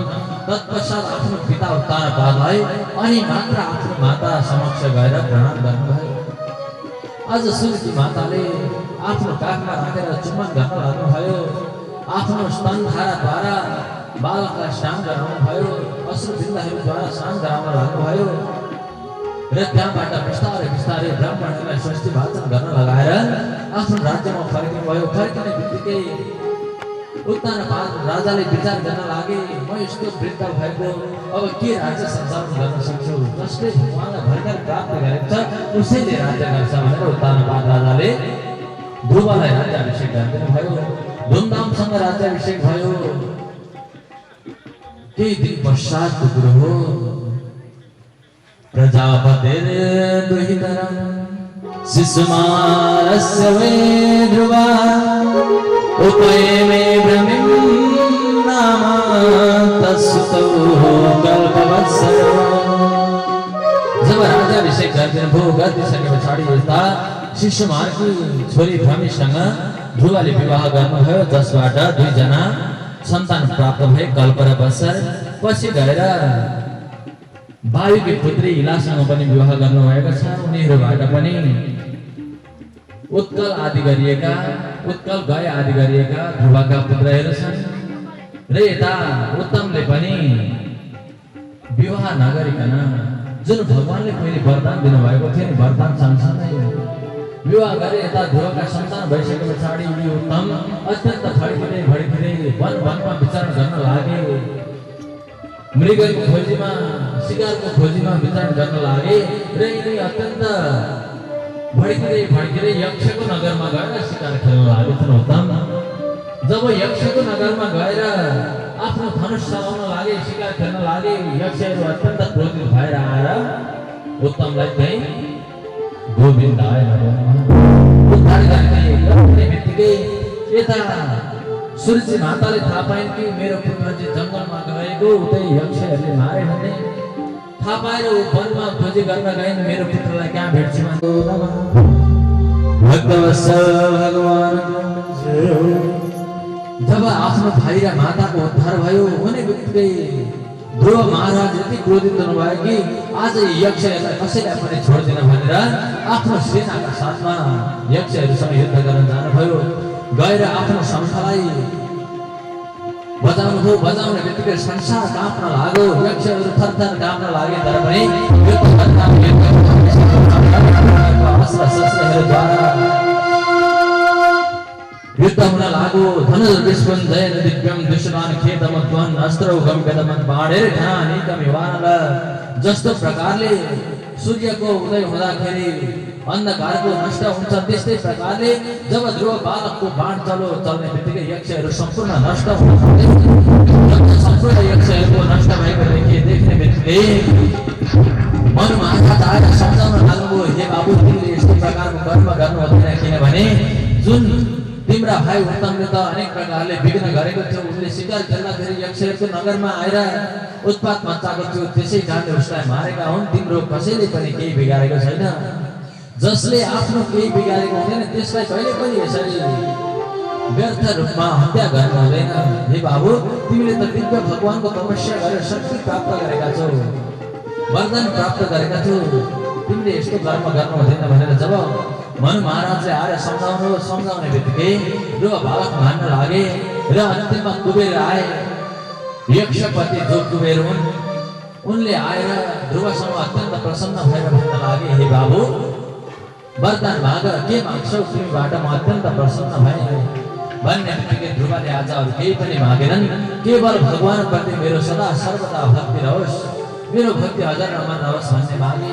कुबेरले पनि तथास्तु भनेर आफ्नो यक्ष लोकतिर जान लागे र यता ध्रुव बालक पनि फर्केर आएर 36,000 वर्षसम्म दिव्य आफ्नो राज्यको रक्षा गर्नुभयो, पालन पोषण गर्नुभयो।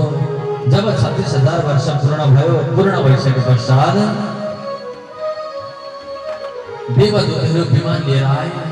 विमान लिएर आइसके पछाडि ध्रुवसँग प्रार्थना गरेर भन्छन्, हे ध्रुव महाराज, हजुरको पृथ्वीको भोग सकिसकेको छ, अब तपाईँले आफ्नो दिव्य ध्रुवलोक प्राप्ति गर्नुपर्छ, जानुपर्छ भनेर जब प्रार्थना गर्दाखेरि ध्रुव महाराज भन्नुहुन्छ,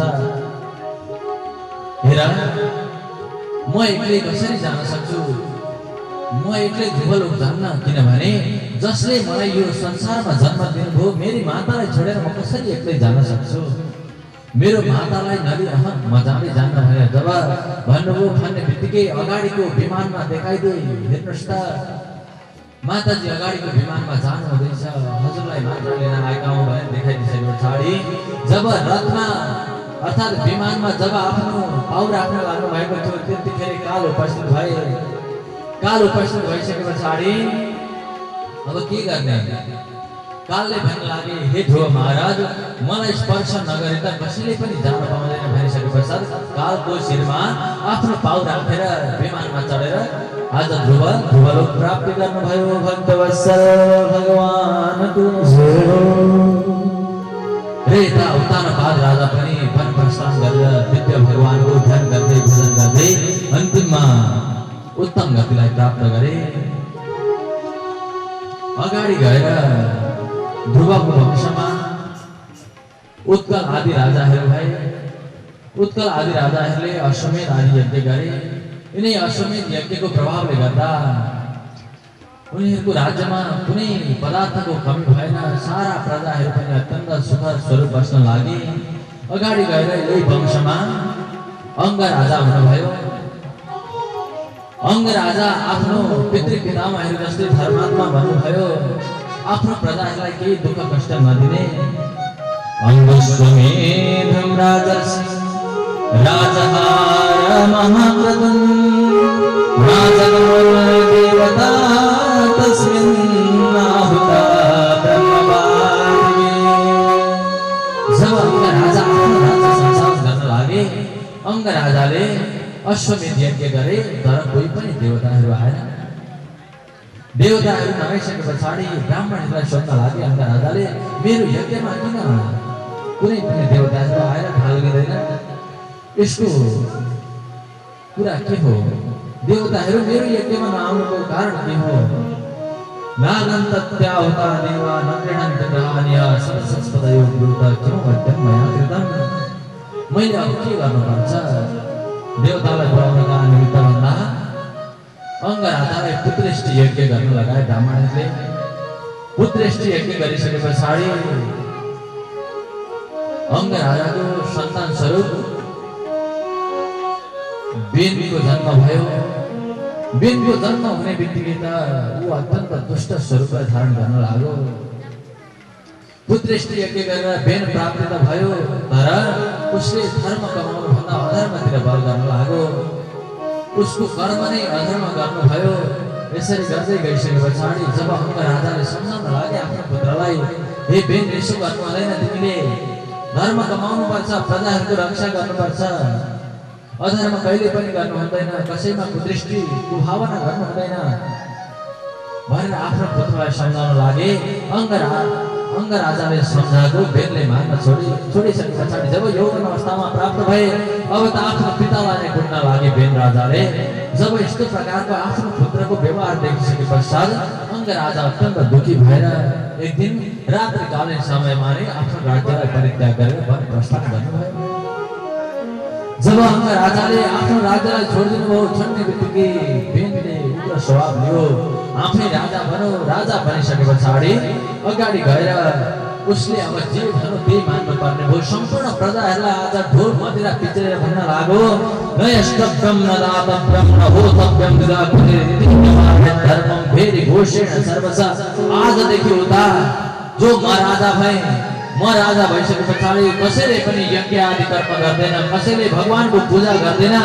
यदि पूजा गर्छ भने मेरो गर्छ, नत्र कसैको पनि गर्दैन। किनभने म राजा हुँ, सम्पूर्ण प्रजाको पालन मैले गर्नुपर्छ, कुनै भगवानले आएर गर्दैन। त्यसकारणले गर्दा राजा भनेको एउटा भगवान हो, मेरो पूजा गर गर्ने हो भने, नत्र कसैको पनि यज्ञ हुन दिन्न, तिमीलाई मारिदिन्छु भनेर ढोल मदिरा पिट्न लाग्यो। जब यस्तो प्रकारले गर्न लाग्यो, सम्पूर्ण ऋषिमुनिहरू अत्यन्त दुखी हुन लागे। दुखी भइसके पछाडि बेन राजालाई गएर सम्झाउन लागे, हे राजन यस्तो गर्नु हुँदैन। जब यस्तो प्रकारका कर्महरू हुन्छन्, कुनै यज्ञ हुँदैनन्, कुनै कर्म हुँदैनन्, जब वेद आदि पाठ हुँदैन, तब राज्यमा अनेक प्रकारका सङ्कट आउने गर्दछन्, चोर आदिको भय हुने गर्दछ। त्यसकारणले गर्दा यो रोक नलगाउनुहोस्। जब ब्राह्मणहरूले सम्झाउन लागे, सम्झाउँदाखेरि बेनले उल्टे ऋषिहरूलाई आफ्नो हतियार उचाएर मार्न लाग्यो। त्यतिखेर ऋषिहरूले हुङ्कारको उच्चारण गरे। त्यतिखेर बेनको भस्म गरिदिनु भयो। पछि गएर जब उसको मृत्यु भयो, मृत्यु हुने बित्तिकै यता उनकी माता अत्यन्त दुखी भइन्।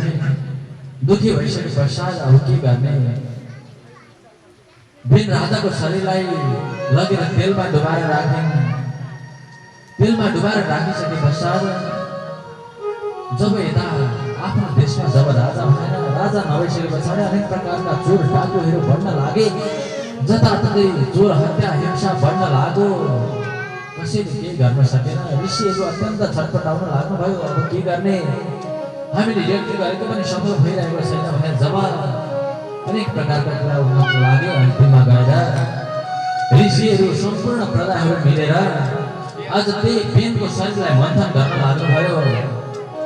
जब बेनको शरीर मन्थन हुन लाग्यो, मन्थन हुँदै जाँदाखेरि एउटा अत्यन्त भयङ्कर कालो पुरुष निस्क्यो, जसलाई नैषाद भनियो। अन्तिममा गएर पहाड पर्वतमा बस्न लाग्यो, जसलाई निषाद भन्ने गरिन्छ।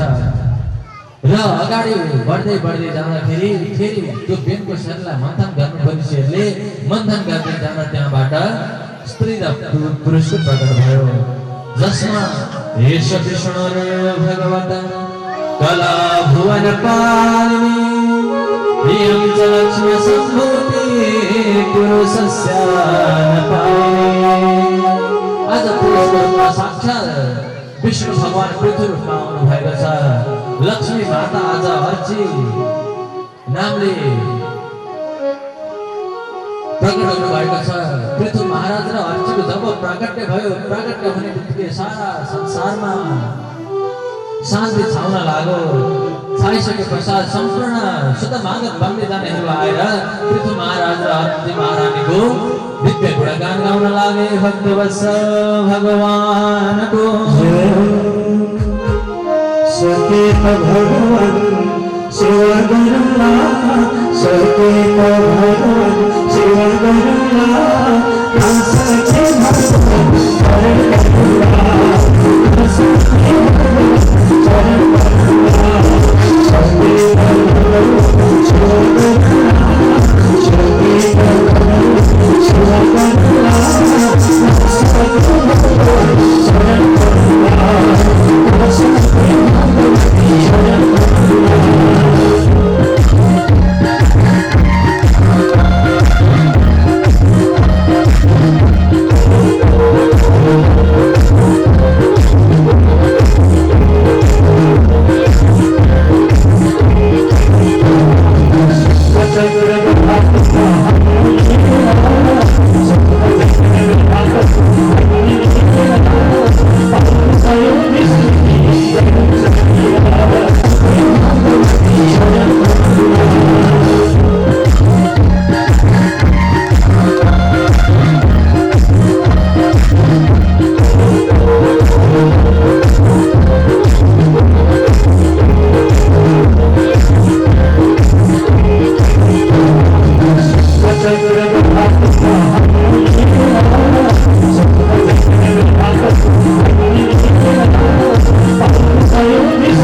कस्तया प्रोक्तो यस्तु स्वयंभूयन्तरे। अगाडि हामीले जुन पञ्चम स्कन्धमा 7 द्वीप 7 समुद्र वर्णन गरेका थियौं, तिनै प्रश्न सोध्नुहुँदैछ राजा परीक्षितले, हे सुकदेवजी महामुनि, हजुरले जुन 7 द्वीप 7 समुद्र भयो भन्नुभयो नि, अनि जम्बू द्वीपमा कस्तो प्रकारले सृष्टिको क्रम अगाडि बढ्यो र मनुष्यको जन्म कसरी भयो, यी जति पनि पशु पक्षी छन्, वृक्षहरू छन्, यिनीहरूको कहाँबाट सृष्टि भयो, त्यो सृष्टिको क्रम मलाई बताइदिनुहोस् भनिसके पश्चात सुकदेवजी महामुनि भन्नुहुन्छ, यदा प्रचेत स पुत्राथ स प्राचीन वरेश अंतर समुद्र तुमग्नाद स दृशुगाद्र मेरे वृतां